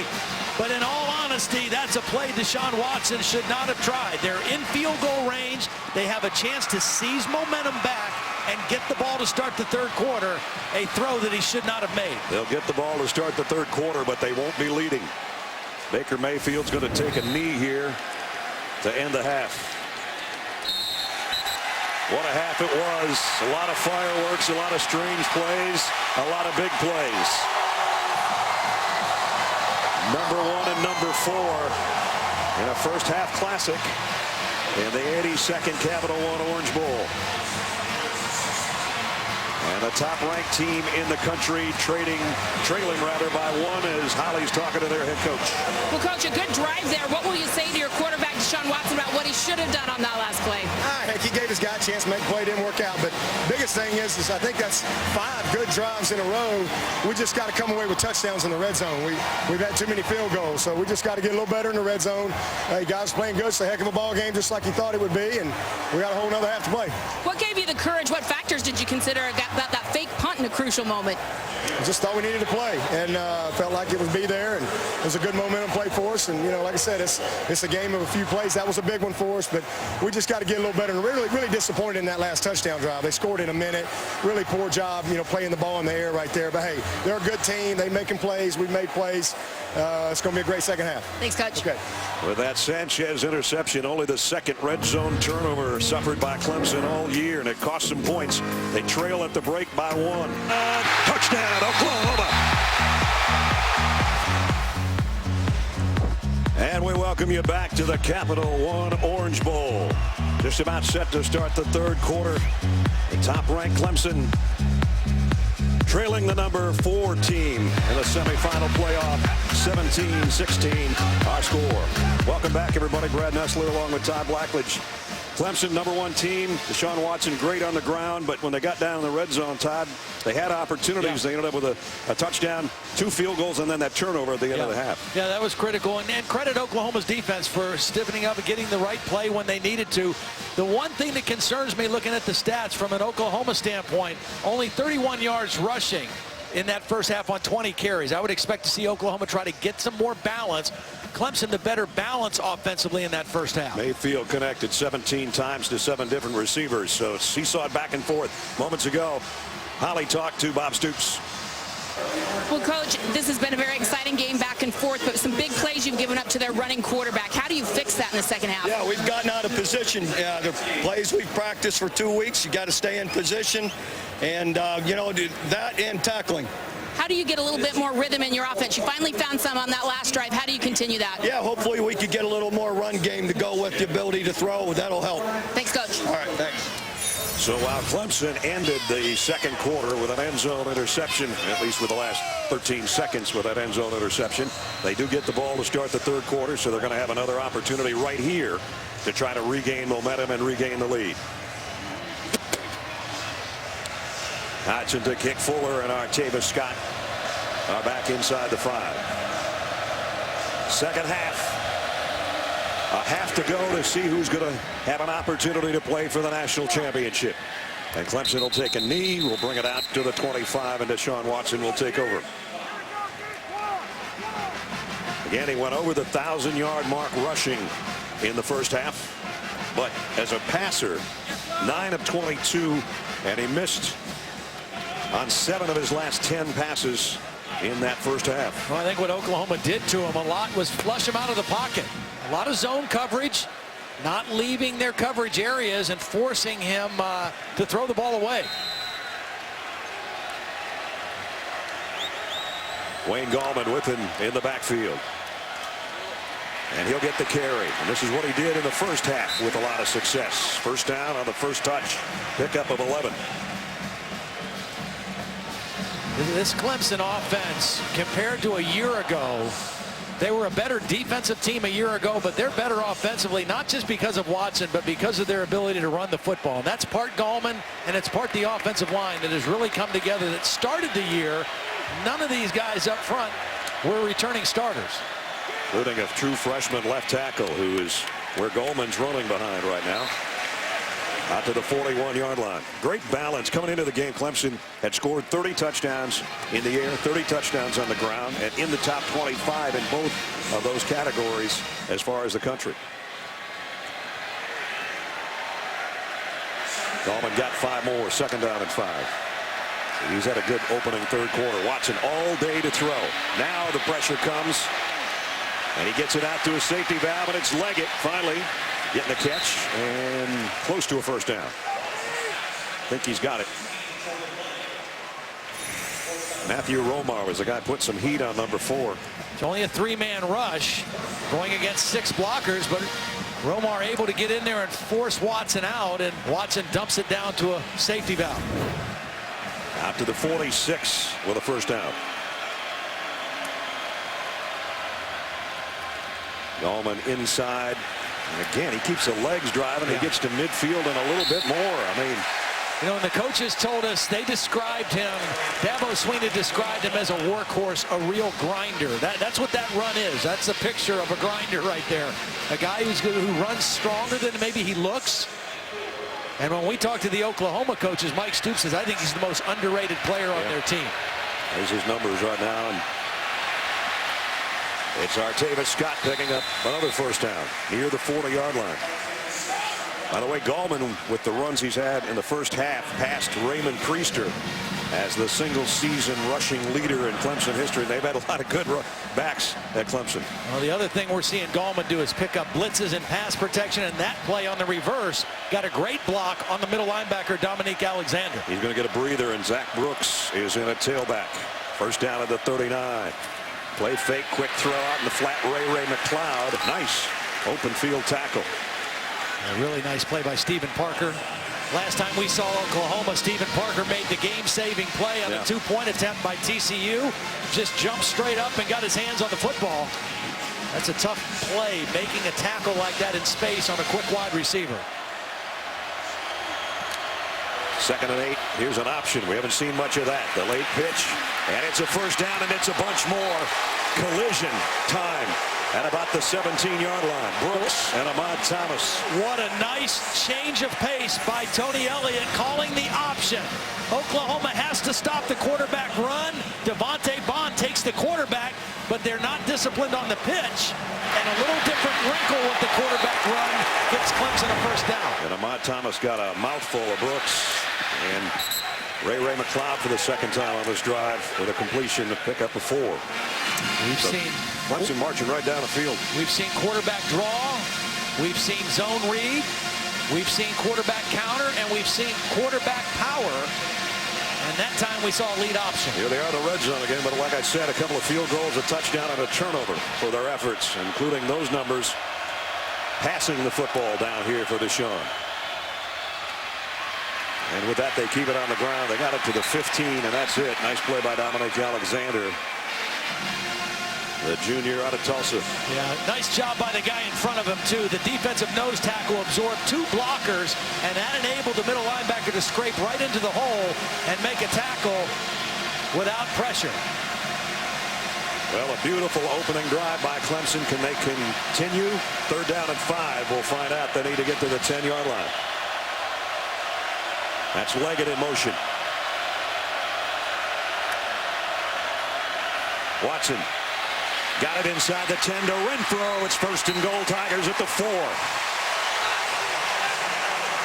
You know, there's certain receivers that a quarterback feels really comfortable with because you know what you're going to get, you know where they're going to be, and they're going to make good, tough catches in traffic, and that's what Deshaun Watson feels with Renfro. You just feel Deshaun Watson on a quarterback draw here at the 4-yard line. There is number 4 down inside the 2.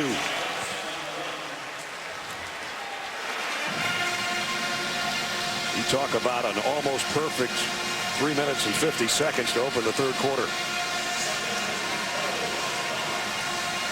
Oklahoma's given up 1 touchdown down here, but this one's really close. 12th play of the drive from the 1. Touchdown, Clemson. The Tigers are back in front. Wayne Gallman from a yard. Beautiful block by Tyrone Crowder, the right guard, to cap a perfect drive to start the 3rd quarter for Clemson. They ended the 2nd quarter on a bad note. They start the 3rd quarter on a great note.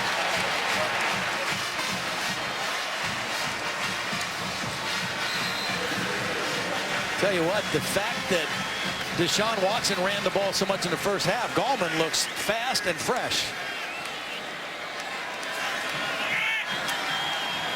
The Eagles' point after is right down the middle, which is exactly where Wayne the Train Gallman just ran to cap a 75-yard drive right down the middle.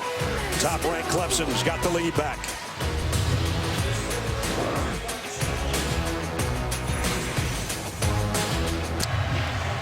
Our third lead change. Clemson back in front 23-17 after a 75-yard drive.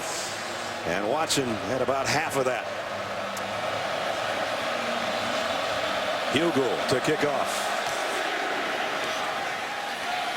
Alex Ross from a yard deep.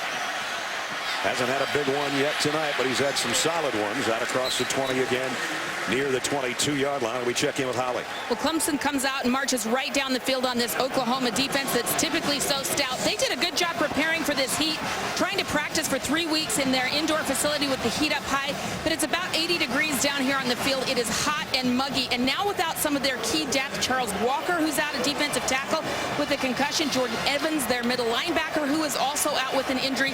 I just don't see the same pep in the step of these Sooners that we're used to seeing, guys. Well, that's why I think establishing their run game a little better here to start the third quarter will be important. Take some time off, let that defense rest a little bit more as well. He rides with Mayfield. And Mayfield on the keeper, doesn't get anything. In fact, he loses a yard. Run out of bounds by Kevin Dodd. See different running styles between Mayfield and Watson. Watson mostly by design. Where Baker Mayfield hurts you as a runner is when things break down on a pass rush and they leave a lane and he scrambles or creates. You mentioned earlier they had doubled from the Texas game on what they did as a team rushing the football, and they're not getting much at all, as you just saw that graphic so far here early in the third quarter tonight. 1.6 a carry. Blitz coming. Pirine going down. Sometimes you blitz to get to the quarterback. Sometimes you blitz anticipating run. This was a run blitz, and they outnumbered Oklahoma at the line of scrimmage. They outnumbered them. There weren't enough white shirts to block, and a beautiful play by Kevin Dodd coming in there as well. Pirine still down. DJ Reader, number 48, in there as well. Pirine grabbing it, looked like his left ankle, and he is in some serious discomfort. First time that Samaje has been stopped for a loss all night, and it might be a huge loss for the Oklahoma Sooners. We'll check on him when we come back.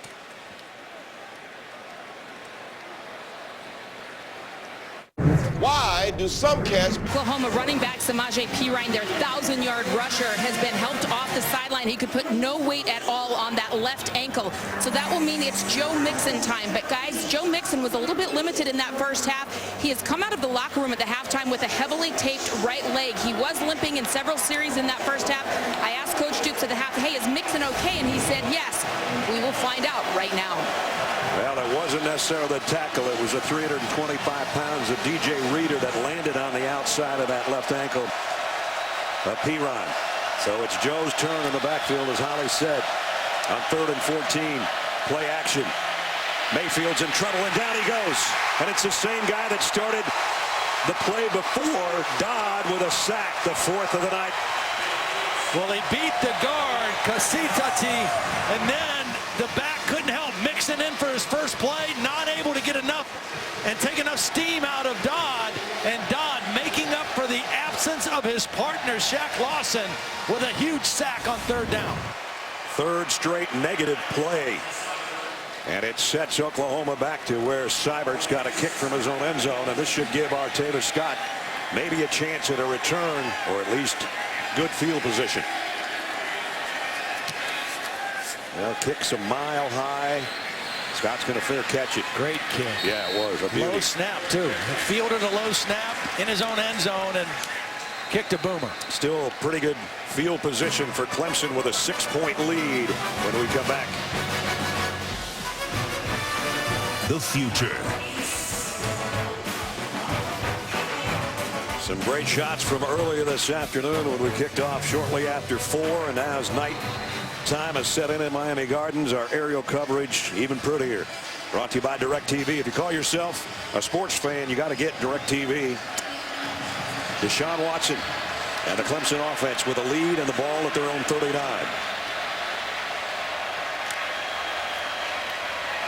Gallman off the right side, broke one tackle, broke another. Wow, what a tough run by Gallman to the 45. 16 more yards for number 9. Well, again, this offensive line, just starting to control things. Watch the right tackle, Joe Gore. 73 does a beautiful job knocking out Devontae Bond and opening up a huge gap on the outside. Gallman again, bounced off, a collision, and got another first down, and took the helmet off Stephen Parker. Well, I made the comment, because Watson ran so much in the first half, this guy looks like he has fresh legs and extra speed. And he's playing in a little different gear than anybody else right now. They moved the ball to the 32-yard line in a hurry. Gallman and Watson in that backfield. The Georgia connection. One from Loganville, one from Gainesville. Now the option and the pitch, and Gallman dropped the ball. And I think it's going to go out of bounds before Oklahoma can cover it. Well, they got him once on the lead option. Oklahoma with an excellent correction. They got the quarterback and the pitch man, Dominique Alexander, because he was there so fast to defend the pitch. I think Gallman took his eye off the football. Or Clemson dodged one right there. The ruling on the field. You saw the hit by Alexander. And then not enough real estate for Charles Tapper to cover that ball before it went out of bounds on the far side of the field. One of the best things this Oklahoma defense has done this year, and that's really the biggest difference in this team, is their improved defense is disrupting and forcing turnovers. They've forced 27 now after the interception in the first half. That would have been a huge one right there. Instead, it's second down and 9 at the 31. Zach Brooks comes back in. He'll take the carry. Almost looked like a face mask. He got a yard, and it's going to bring up third down and long. Nice play by Charles Tapper. You know, you love when a senior plays his best football in his last year. That's what's happening with Charles Tapper. And even the last half of his first year, over the last 5 games of the year, 7 sacks, 3 forced fumbles. A big play right there to bring up third and long. And almost a fumble recovery on the previous play. Third down at 8. Could be a long field goal try if they don't pick up any yardage. Watson, pressure on the inside this time. Throws it away. Tapper again. What a series by Tapper. Once again, you flush him out to one sideline, you limit the rest of the field. He can only see one side. Tapper comes all the way inside on that stunt and then chases Watson to the sideline. And Deshaun has nowhere to go except to throw the football away. So Greg Hugel, who was perfect in ACC play this year, 17 out of 17. We mentioned earlier his career long is 47. Greg, that's what you're looking at right here. To try to match his career high and stretch Clemson's lead. The freshman Heigl. Did somebody call a timeout, and everybody just quit on the play? Missed the kick. It's no good. It's no good, but Oklahoma re-taped his ankle. Still 23-17 after that missed field goal. Sometimes what you don't do is good enough. Watch his field goal attempt. Oklahoma doesn't rush at all. They just say you've hit from 47 before, try it again. Well, I think partly they also know they were burnt on a fake punt earlier in the game, and I think they said, you know what, we're not going to rush all out on this and get burnt on a fake field goal. And now the offense with good field position to start this drive. Here's a flip to D.D. Westbrook, who was in the backfield. And D.D. Westbrook, look out. Oh, what a move. And a great open field tackle there. It could have been bigger. Tankersley made the stop on a pickup of 18. This one is a quick throw. It's a lateral. Injured player. And then D.D. Westbrook, just good open field, almost like a punt return. Yep. Making guys miss in space. An injured player, and it's from Oklahoma.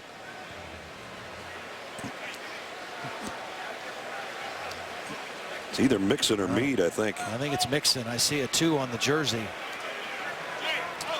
We'll take an injury timeout and check on him when we come back.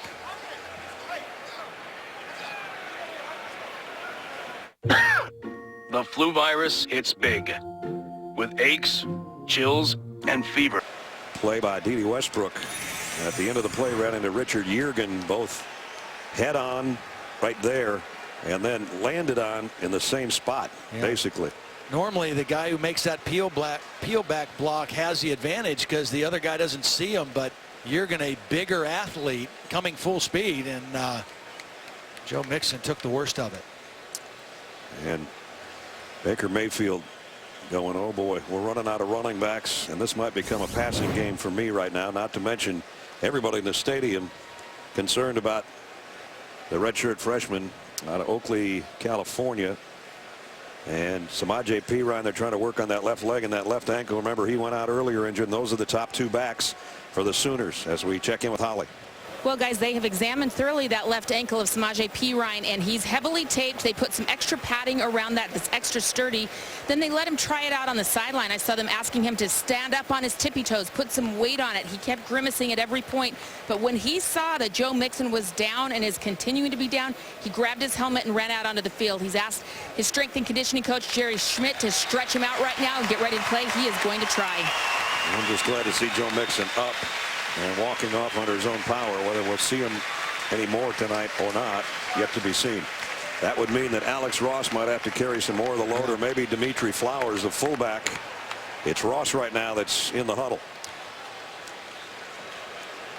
And those are pretty meager numbers compared to what the other two guys have done this year. Last 7 games, 300 a pop. Tonight, 36 yards and 1.5 yards a carry. And you got to factor sacks in there. 4 quarterback sacks affect your rushing yardage, but even without that, it has not been a typical Oklahoma running game tonight. The top Sooners back in there, bad wheel and all. Samaje Perine in the backfield. They give it to him to test the ankle and test the Clemson defense, and he passes the test. Pick up a 5. I think he'll be fine running the downhill straight ahead plays. It's if he has to try to cut or move laterally that he might have some problem. 7 minutes remaining, third quarter. Clemson by 6. Blitz coming off the corner as Mayfield goes the other way, and a streak on the sideline. Broken up, incomplete, intended for Westbrook. There are no flags. Tankersley there with him, stride for stride. Tankersley is one of 3 guys that Brent Venables said was an unknown coming into the year. Did not play with a lot of confidence coming into this season, and they thought if he plays well, we got a chance. We know we've got Alexander on the other side. Oklahoma fans wanting interference. Tankersley didn't get his head around quickly. He got a hand on the ball, but he didn't turn to find the football. That's what Bob Stoops. Third down and 5. Shepard in motion. Mayfield pumps, goes out to Sterling Shepard with a first down. Sterling Shepard came into this game number 3 in about every category as far as all-time receivers in Oklahoma history. Well, you've got the matchup guy in there, Andrews. He's in the slot. Shepard is outside of him right now.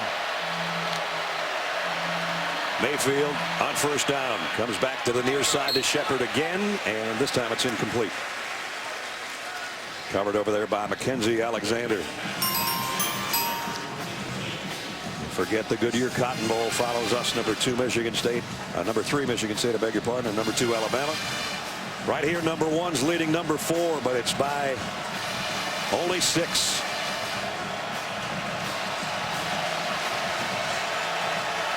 Second down and 10 from the 39.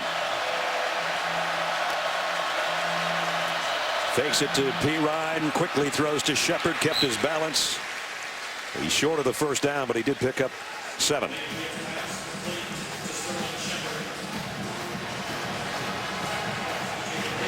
And they get to the line in a hurry here on third down. Third down, a short 3, throw out in the flat. Quick is not quick enough. Now he danced too much. If he just turns his head upfield and runs, he picks up that first down. But he danced around, and it allowed the Clemson defense to pursue, and Ryan Carter makes the play. Micaiah Quick, his first catch, but there's what Todd was talking about, and it brings up fourth down, and Oklahoma's going for it.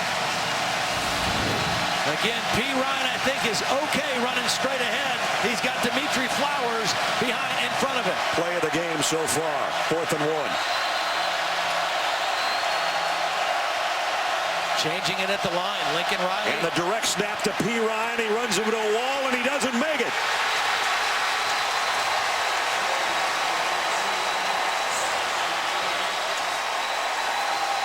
Kendall Joseph was the first guy, got help from his friends. The first time we've seen a direct snap tonight. Watch the freshman. He gets in there and makes the first contact. He comes on an inside stunt. Austin Bryant makes the first contact on P. Ryan, and then he's got teammates there to clean it up.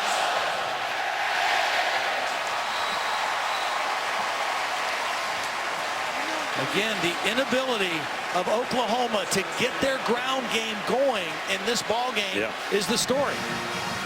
Both teams wanted to have balance in their offense. Clemson has had it. Oklahoma has not had it. So Clemson takes over on downs at its own 30-yard line. They've got the fresh back, and here he goes again. Wayne Gallman all the way to midfield. Devontae Bond brought him down, but barely. 21 more yards. This is just a missed tackle. There's an unblocked guy right here, and he just doesn't make the tackle on Gallman. And that's Dominique Alexander, their best tackler from the linebacker position. At the 49, quick throw out in the flat to Renfro. Spins his way twice. Inside the 45, a pickup of 6. And that's Clemson that's going as fast as OU was on that last drive. Under 5 minutes in the third quarter.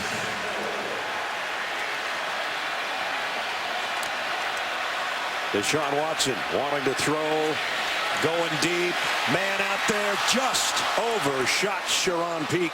We got a flag down.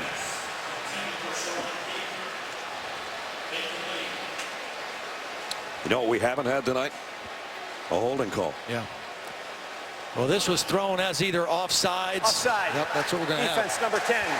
5-yard penalty results in a first down. So on second down and 4, the 5 yards takes it for a first down.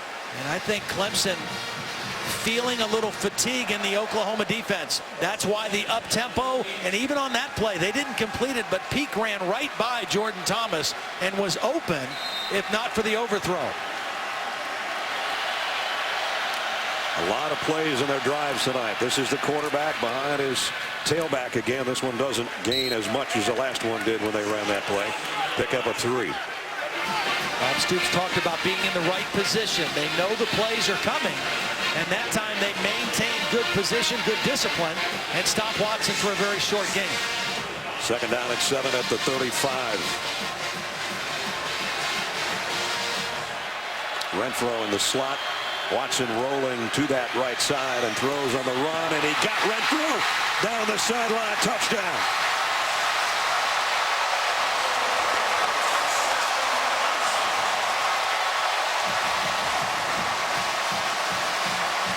There's the security blanket again. That gives Clemson a little more security. 29-17. The difference between this play and plays we've seen through the game, Deshaun Watson was not flushed out of the pocket and throwing on the run. This was by design, moving him out of the pocket. He had a timed up route with his receiver Renfro, and Stephen Parker, the safety, went for the interception and missed on the gamble. He'll go in for the point after.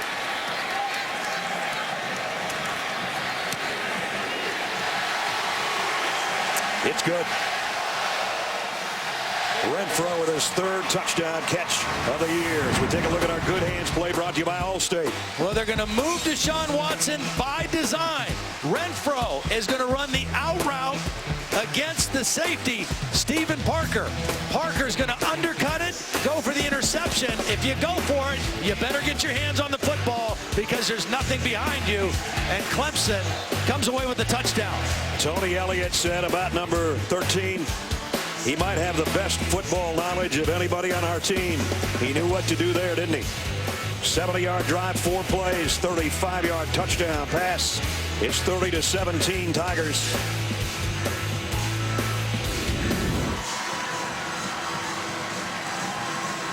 And now Clemson's offense starting to look like the Clemson offense we saw through 13 weeks this season. Well, it's balance. I mean, you know, the passing game started slow, but the quarterback run was what they had going. And then Gallman started to get involved, and now that opens up the throw game for Deshaun Watson. It's all about offensive balance, and Clemson kind of has the game where they want it right now offensively. They've scored 14 points in the last 6 minutes and 44 seconds of clock time. Alex Ross been a busy kick returner and dropped that one. Now, here's a point that we discussed all week about Oklahoma and their defense. Their defense is much better than they were a year ago. Much better, especially pass defense. And down the stretch, they had key wins against Baylor, TCU, and Oklahoma State. But in all three of those games, they did not face the starting quarterback. Right. The starting quarterbacks were injured in those 3 games. They have not played a quarterback the caliber of Deshaun Watson all season. It's showing up right now as they trail by a couple of scores. Coming up after the game, stay tuned for the Capital One Orange Bowl MVP and trophy presentations.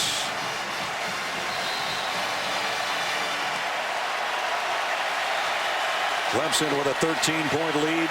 They're 19 minutes and 7 seconds away from playing for the national championship, but we got a long way to go. And we got a lot of Baker Mayfield left. Mayfield throws. Nice throw and catch out to Jarvis Baxter. First down, Sooners. Well, this is the kind of situation Baker Mayfield, the way he plays, his personality, his charisma, he wants to be right there where he is right now. Plays with a chip on his shoulder, says, you want to put the game on my shoulders? That's okay. That's where I want it to be. Pick up a 17 out to the 42. Quick play fake, pump and go on the sideline and incomplete. That was intended again for Jarvis Baxter. Good coverage by TJ Green. They had that one big pass play, but there has not been a lot of explosion in the receiving core tonight for Oklahoma so far. You just keep waiting for that one big one to Sterling Shepard.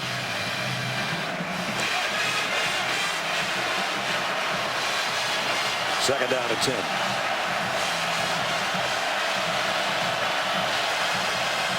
Clemson showing blitz. They're bringing blitz. Mayfield near sideline, overshot Deron Neal by quite a bit. It's a hard throw for any quarterback. Left hash mark, throwing to the right sideline.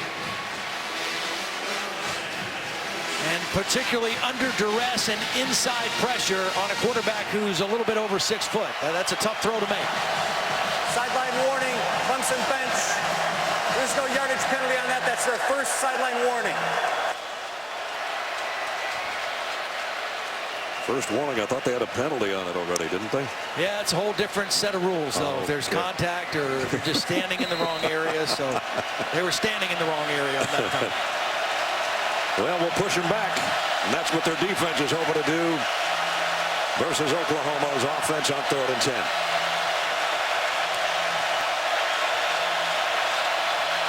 Mayfield, pressure coming. Got away from 1, got away from 2, and now he's going to do it with his legs, and he's got a first down. The magic of Baker Mayfield. Big first down run. See, this is where he hurts you as a runner. Very different than Deshaun Watson. His ability to extend plays. Now, he's going to pick up a block from Samaje Perine as he takes off. Perine's an outlet receiver, but once he sees his quarterback running, he gets a nice block on Boulware for some extra yards. Out to the 40-yard line of Clemson.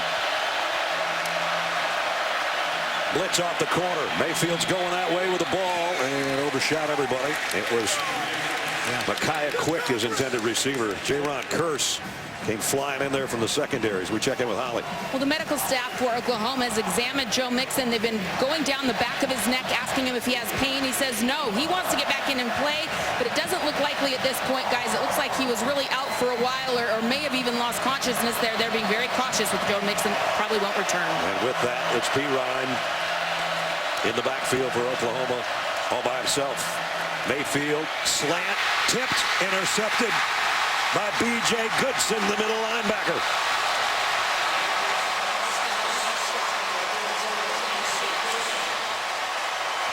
Well, Goodson played this just perfectly, reading the quarterback's eyes. Well, we have a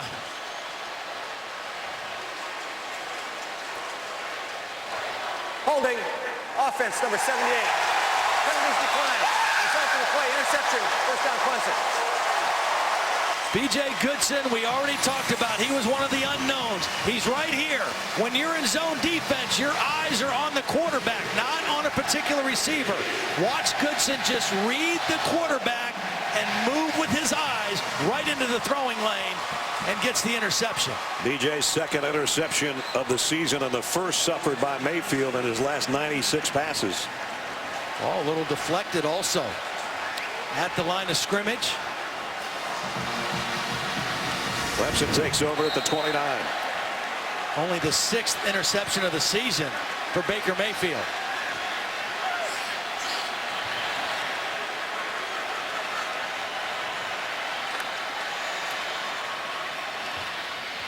Gallman just keeps spinning his way for positive yardage. 4 more for Wayne Gallman.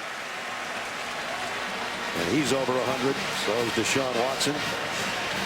So that combination has fueled the Clemson offense so far tonight.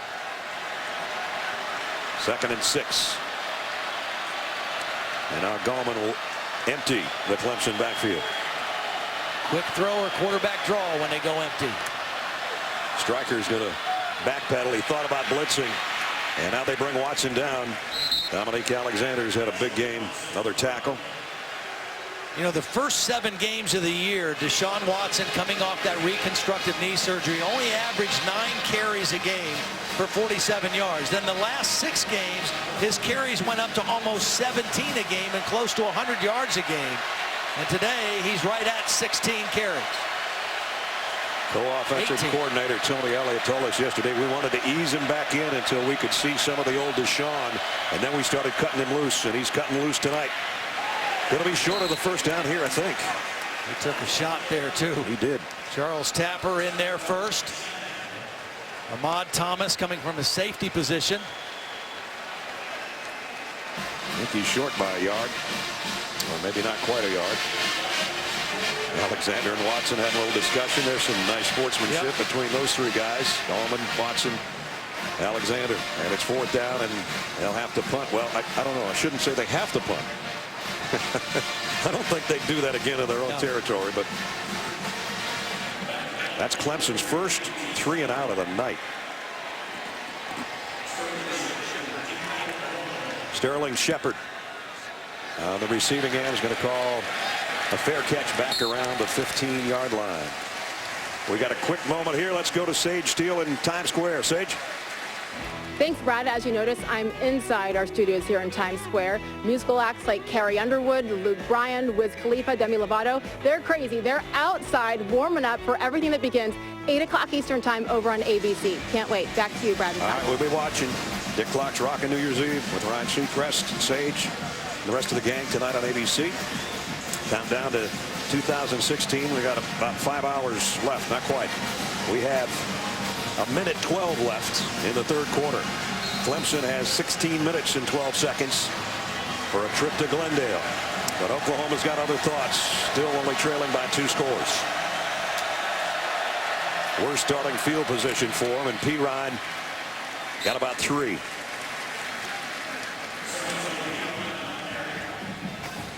They have not scored today in the 3rd quarter. The only other time they didn't do that was in Tennessee in week 2, and we saw what they did in the 4th quarter.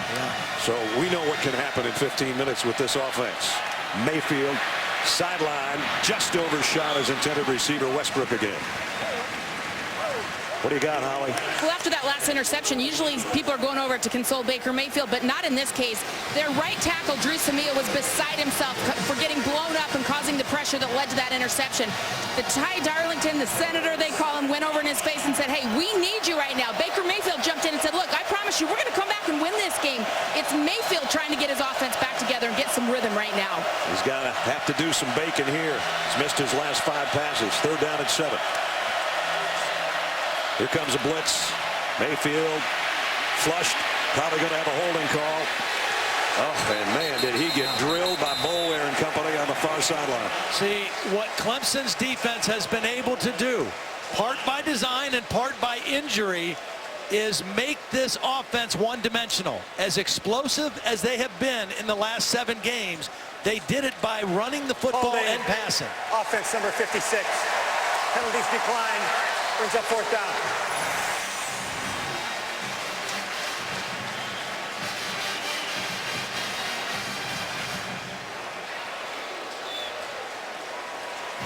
Darlington right over the middle, working against Carlos Watkins.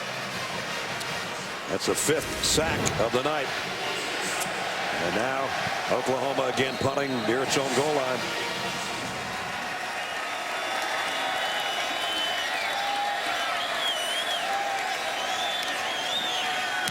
Seibert. Fair catch called for at the 49 by Artavis Scott with a 13-point lead and great field position.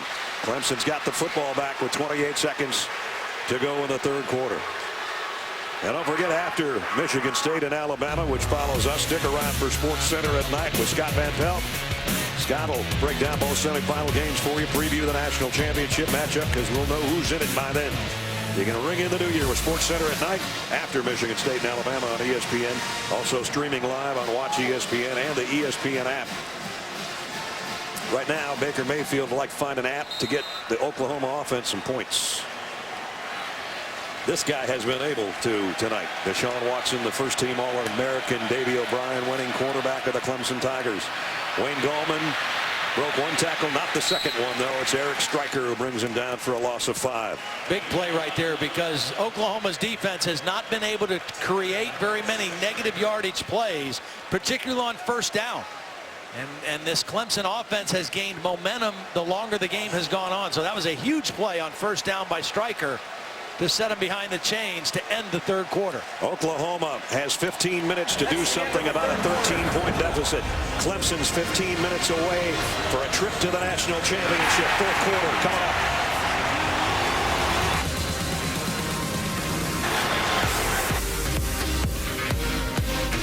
Because there's obvious fatigue. Their offense, the last 2 possessions, only 57 seconds and 44 seconds.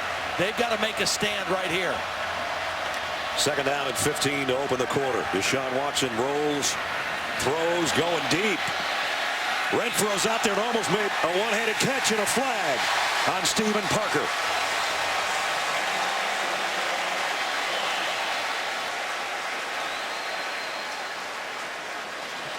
Well, there wasn't a ton of contact, but the fact that Stephen Parker never turned his head to look back for the football. Now, Bob Stoops was arguing there was a play on his sideline that was similar. Number 10, 15-yard penalty, automatic 1st down. It's going to move the line of scrimmage all the way to the OU 40. It's single coverage on a deep route, and it's not because of the contact as much as it is that Stephen Parker never turned around to find the football. So Clemson right back in Soonerland at the 40 with the 1st down.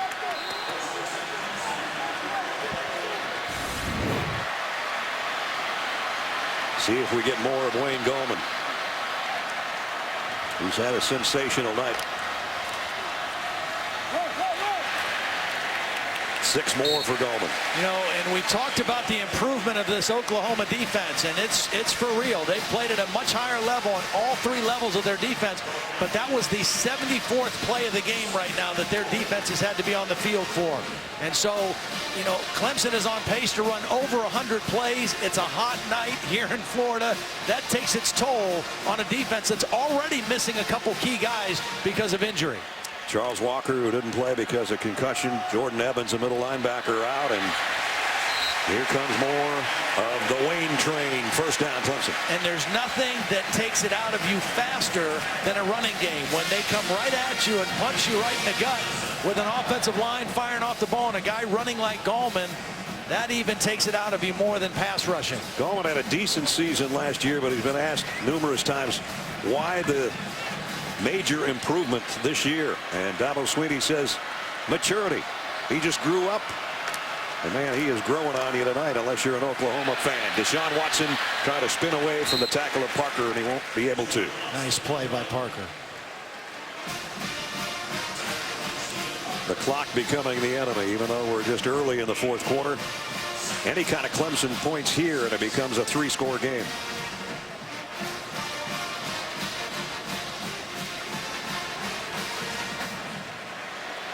Second down and 9 at the 26. Watson going to keep this one unless he throws late. He's heading to the sideline to get what he can. Went out at about the 21. Maybe even the 20, which is 3 yards shy of the first down. Third down and the biggest 3 of the night if you're an Oklahoma fan. Clemson 6 for 14 right now on third down. They've had a lot of third and shorts, and normally when it's been third and short, it's been Deshaun Watson calling his own number and running the football. There's the 2 guys that have both rushed for well over 100 yards tonight. Number 9 and number 4, Gallman and Watson. I think they're going to run the clock down and use a timeout. Looks like it. Give everybody a little breather. Cotton Bowl follows us from Arlington. Here we've still got 12:37 remaining in this first playoff semifinal in the Capital One Orange Bowl. Clemson 30, Oklahoma 17. Biggest third down of the night upcoming right here. 5th time that Clemson has been third down and 3 or less. Again, the quarterback run, a big part of their third down package. Jordan Leggett, the tight end, in motion. Watson draw play. Gallman broke 1 tackle, and now he's into the secondary, tripped himself up, or he might have scored. First down, Clemson. Well, when you start seeing some missed tackles, here's a missed tackle by Stephen Parker. Again, it's fatigue. That's 77 offensive plays now Clemson has run. There's still 12 minutes and 20 seconds left in the ball game. 290 on the ground, with as a school record, and there's been a lot of bowl games that Clemson's run the football a lot.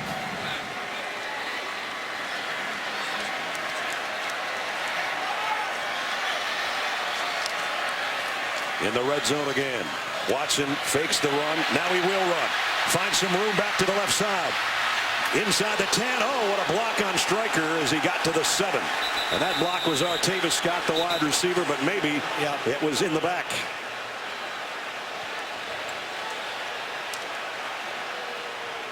That's what the officials are having a confab about.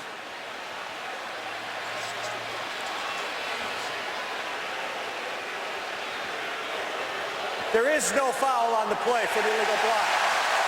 Second down. And that brings that reaction from the Clemson Tiger wide receiver. Deshaun Watson is looking to throw back on the roll. It wasn't there, and when he takes off, Artavis Scott's going to come from the top of the screen. I think Jermon Hopper was wide open, but he didn't see him. And at the end of the play, there's the collision between Artavis Scott and Eric Stryker. The flag's picked up. 3 straight runs for Clemson. Second down and 4. Here comes another run, and it's Gallman, and he's going to have a first down at the 3.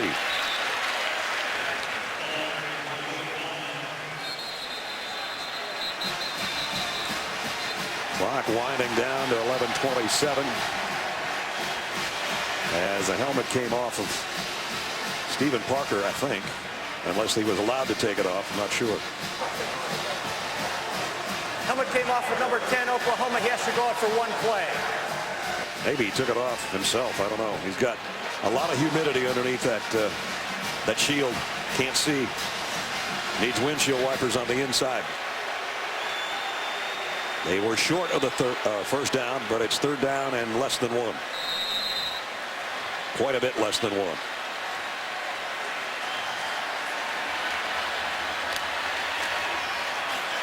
Gallman, touchdown.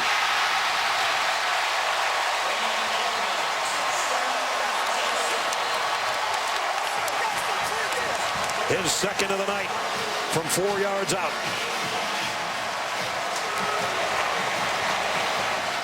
Just power running. Power running and power blocking up front. Joe Gore, the right tackle. Stanton, Seckinger, the tight end on that side. And then Gallman just runs through the arm tackle of Stryker.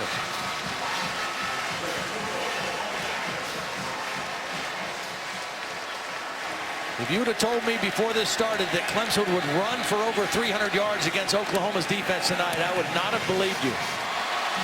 Extra point is good. 50-yard drive, 9 plays, just under 5 minutes. The man they call the Wayne Train, for the second time tonight, pulling out of the station and pulling in the end zone. Clemson with a 20 straight times. Riding a 16-game winning streak. Looking to win their 4th straight bowl game, but more importantly, a 17th straight win would send them to the national championship game. They're within 10:48 right now.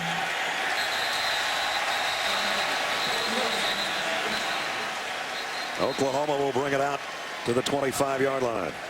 If it's on ESPN, it's streaming live on the ESPN app, which means you can take us with you wherever you want to go on your phone or your tablet. Download the ESPN app to start live streaming our game right now. We had to use that all week here because we spent 80% of our time in Florida in traffic trying to get from one function to the next. Now Baker Mayfield to bring his team out again. You know, he's had a good night throwing the football. 21 of 34, 259 yards and a touchdown. They just have had no running game. There's been some sacks, and they have not been able to run the ball well, so they've been a very one-dimensional team. They need some explosive plays now. They're going to try and end around here. They got it to Sterling Shepard. He's got his quarterback blocking in front of him, and he cartwheels to the 30 on the hit by T.J. Green. Well, it looked fun, but it only picked up 5 yards.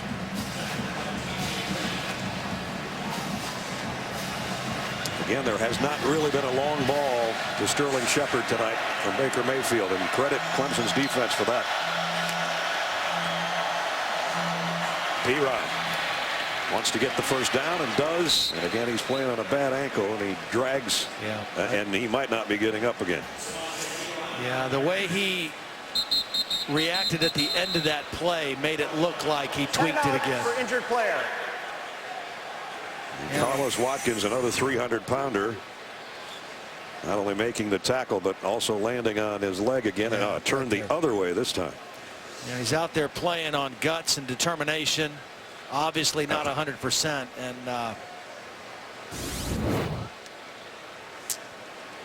and the first time he got hit on the outside of the ankle, that one it turned the other direction. Will step away with an injury here. Welcome. How you doing? Thanks for coming. Today you're It's got to be over now after injuring his left ankle for the second time tonight. Was helped off the field, and I'm sure that's probably it. And again, as Todd said, he was playing on guts, and because his team needed him, or maybe he wouldn't have been out there anyway. Alex Ross in at tailback. But it's more of what Baker Mayfield in the passing game needs to do. And that one is caught. Going to be close to a first down. Not sure if it is. But a pickup of 9.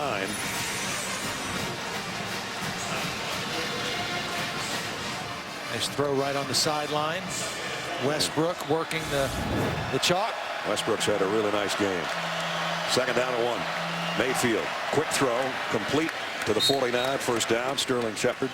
You know, now we've seen both Perine and Mixon get hurt in this Oklahoma offense, and you know, not only do you lose 2 great players, but you lose the best offensive formation down the stretch that you've had when the 2 of them were on the field together, and really affected the Oklahoma run game effort tonight.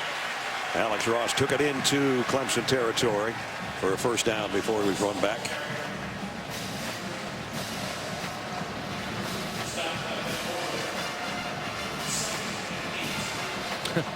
I think Alex Ross had a shoe problem. He had to come out and get that fixed. So they're going to put in Flowers, the utility guy, because you got to get his cleat back on. Baker Mayfield is trying to help him with it, but he's got other business, like playing quarterback. And here he is to throw, if he can get it away. Got away from Dodd, still scanning the field, and he throws a strike, and it's a first down and then some. Yeah, that's vintage Baker Mayfield right there. That's what he's done ever since that Tennessee game that we saw him extending plays, keeping plays alive when there's nothing there. He's elusive and he's strong. When you try to tackle him high, he shakes off tackles. tacklers because he's got great strength. Mayfield, deep sideline on the right side. Shepard, a little miscommunication, I think, about where they were going with that ball. And now Mackenzie Alexander's down. I don't know if it's a cramp or if he pulled a hamstring, but Timeout for injured player. he hit the deck as soon as he was back there in coverage. He's trying to run it off. I think that would indicate that he's cramping up. He's had a good game. What was it that Brent Venables said when he came out of mom's womb? He was just a cornerback. Yeah. He knew how to play corner. Some guys have to work harder at it. He's going to be really good someday. He's only a sophomore.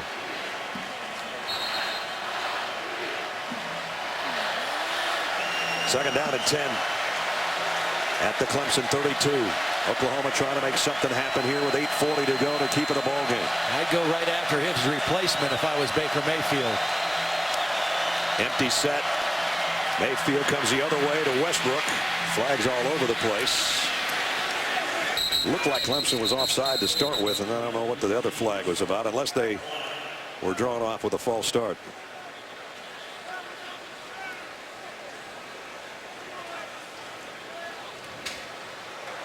Offside. Defense number 49. 5-yard penalty. Replay second down. Richard Yeargin just lined up offside. I don't think he didn't jump. Well, he did jump. He did both. He did both. He was lined up off and jumped off. Yeah. Give him a 10-yard penalty. So 2nd and 5 at the 27 now. Oklahoma needs a quick strike.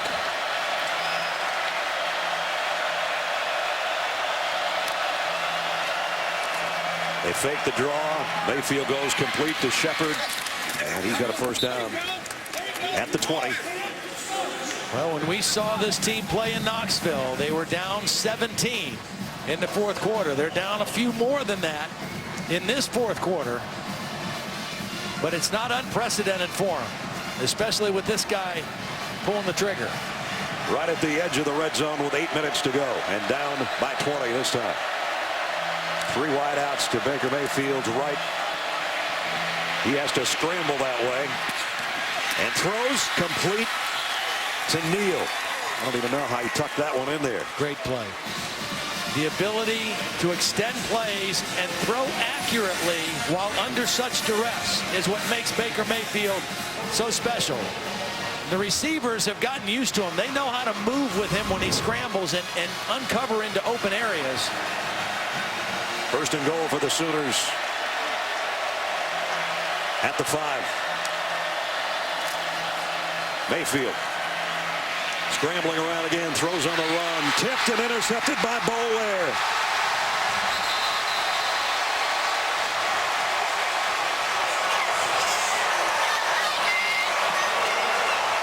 The linebacker out of Anderson, South Carolina, who said, "I was born to be a Clemson Tiger," maybe just took the last Sooner chance away. Well, he had a guy open in the back corner, but Boulware, playing zone, read his eyes. Last year in the bowl game, Boulware returned an interception for a touchdown. This time, he gets an interception that might secure the win for the Tigers.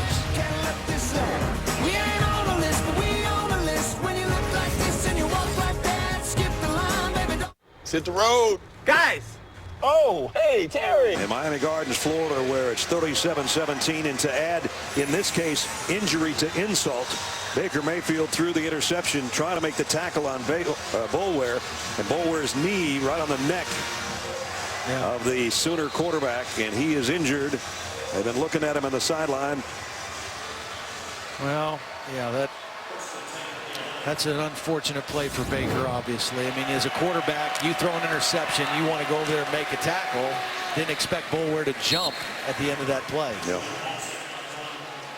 You know, we did the TCU game earlier in the season, and he took a hard hit in the 2nd quarter of that game, came back and finished the half, and then was determined in the locker room, starting to have some concussion-like symptoms, and they held him out the rest of the game.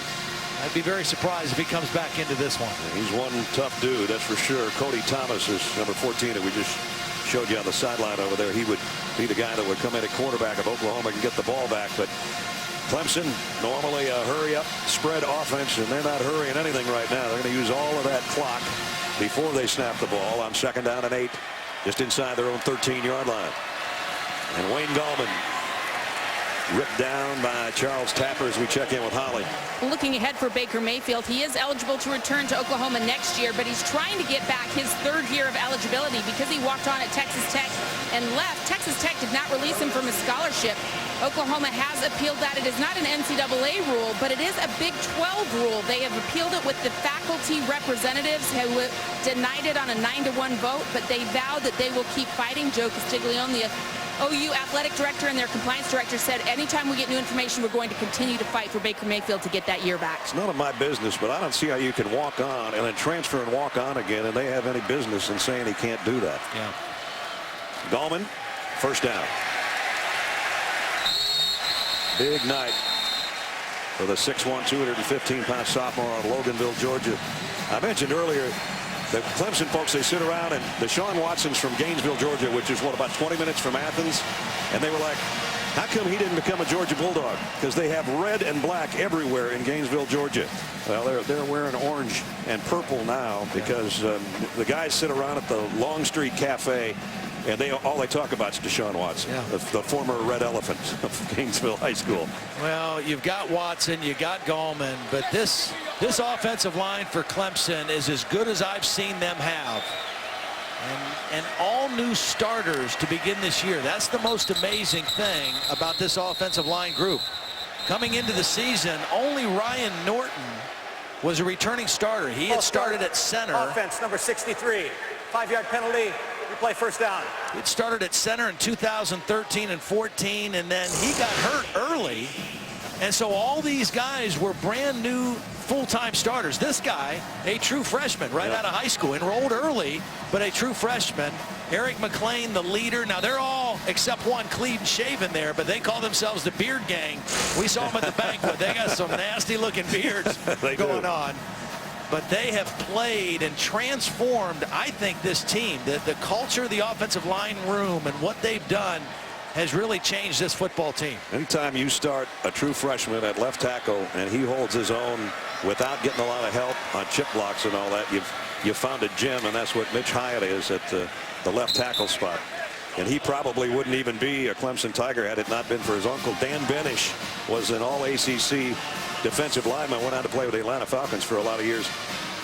When he was recruited, he was going to Ohio State. Yeah, he was an Ohio guy. Yeah, and Woody Hayes got fired, and he showed up for his recruiting trip, and they said, we don't have a ticket for you. So he got out of there, didn't go his visit, and decided to go to Clemson and became an all-ACC performer. And the long story short, Mitch is his nephew.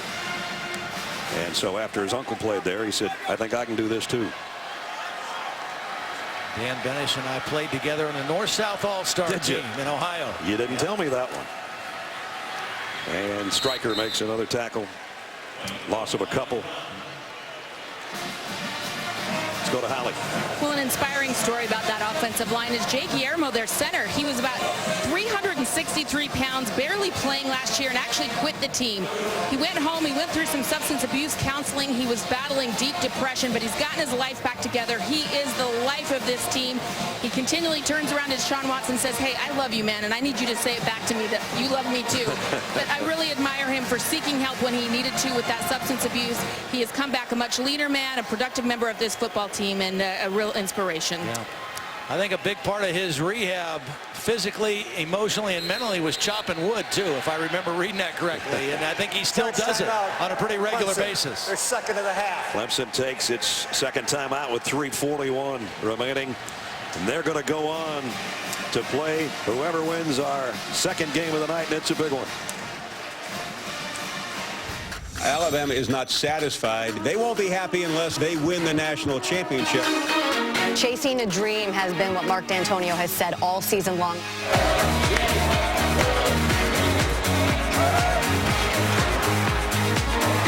It's going to come down to the end. It's hard-nosed, hard-fought football, and it's going to be close. That's what follows us. A We've got one team about ready to slide over there into the matchup for January 11th. Clemson will be the first one in 3 minutes and 41 seconds from now, barring some sort of Oklahoma miracle. And for the Tigers, they'll go to 14-0, and they'll have a chance to be the only team ever to go to 15-0. This would be their 17th straight win dating back to last year. Deshaun Watson hesitates, wait for his blockers, and only got about a yard. Dominic Alexander brings him down. Oklahoma has 3 timeouts remaining. That's 18 straight running plays, and now it'll be a punt upcoming. Well, and you wonder also if that's the last we'll see of Deshaun Watson tonight. Yeah. It's not like they play next week or a week from now. If they advance to the championship game, they've got 11 days to rest, recover, get a couple days off, and then start your normal game prep.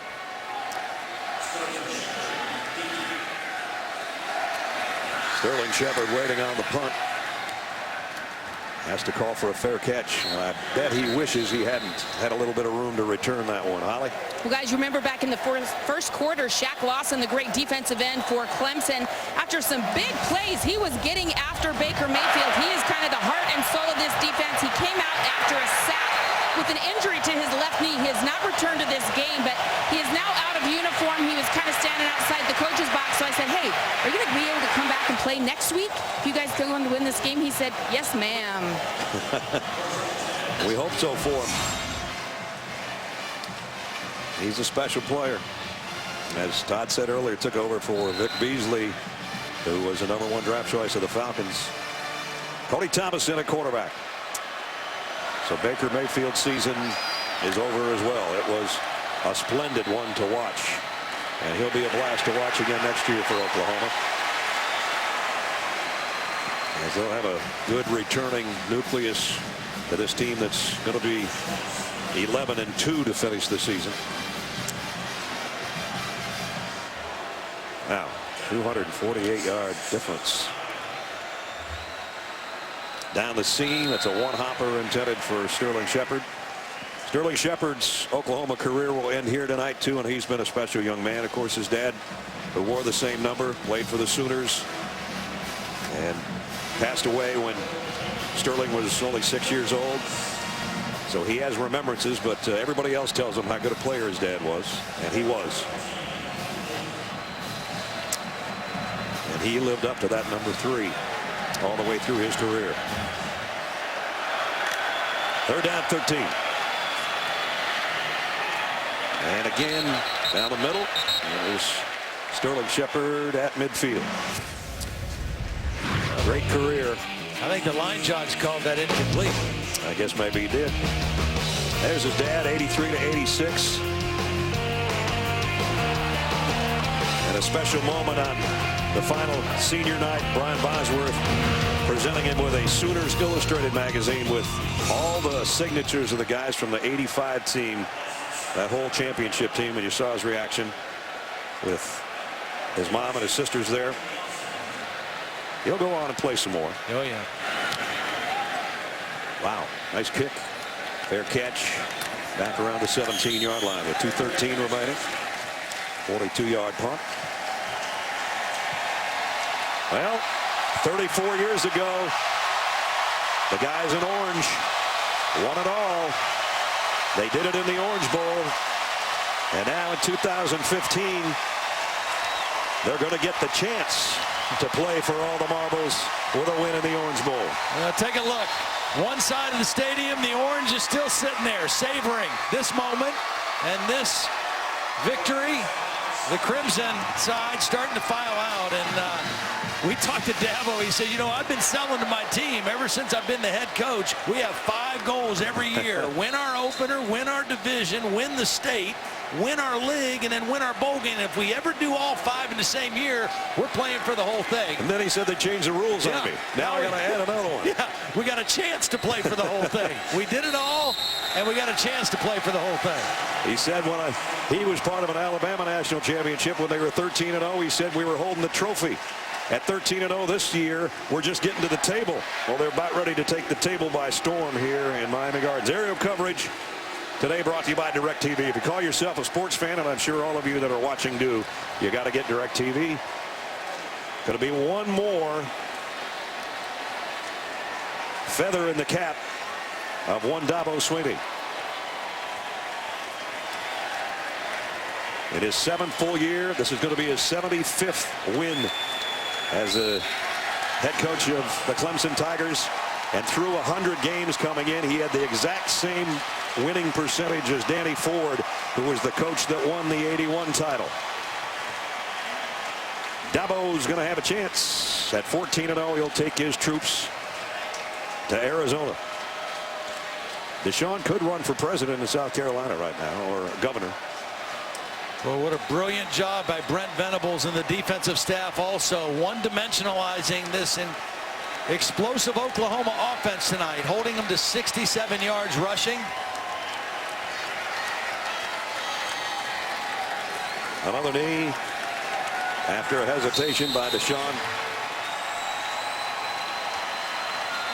Deshaun Watson, Wayne Gallman, the offensive line of the Tigers. A better than expected defense by the Tigers. And a Tiger team that still got just 1-0 over there in the loss column.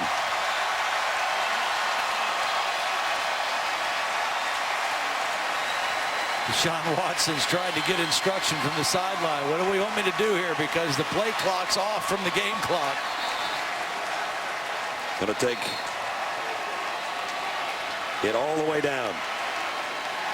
And then take a timeout. Timeout. Their final one. Their third and final timeout. So it'll be a 30-second timeout. If you didn't think that Clemson earned their way through their season, this will be their 5th win over a team that has at least 10 victories this season.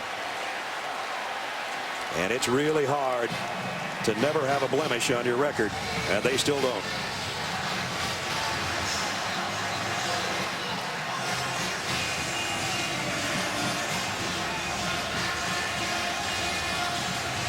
Well, their pizza party when they won the ACC championship is going to turn into an orange juice party here in a second.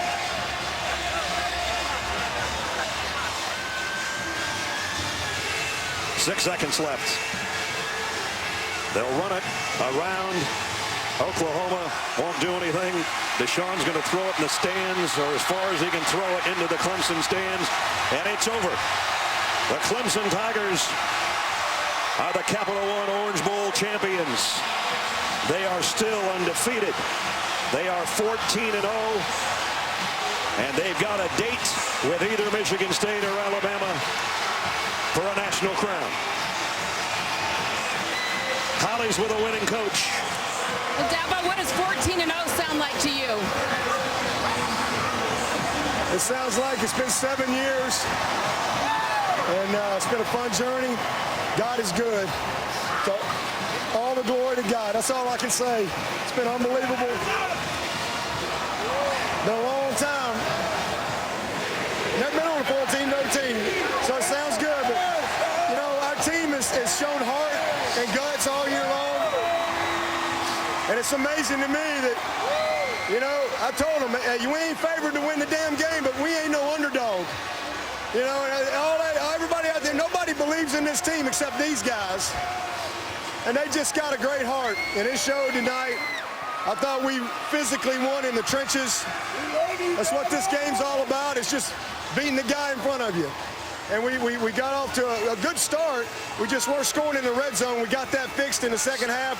Defense rose up in the second half. Man, what some huge plays. BJ, Ben Boulware. All I know is we go into the Natty. That's all I know. We're going to play somebody in Arizona, and God is good, and to God be the glory. That's all I got to say. I am going to ask you one more, though. You went into the locker room down at the half, Coach, but you came right back out and scored. What did you say in the locker room at halftime that got your team right? Well, we just got to clean a few things up. You know, we had like 5 drives in a row into the red zone, and we weren't getting touchdowns. So We just need to clean a few things up. I was really disappointed that we didn't make a couple of the competitive plays. So we made those competitive plays. Just a tremendous second half. But, you know, the thing for us is anytime we're 51-0 when we take a lead in the fourth quarter. So I said, let's go win the third quarter because we know what happens in the fourth quarter. And that's exactly the way it went. Sean Watson coming in to give his coach a big hug right here.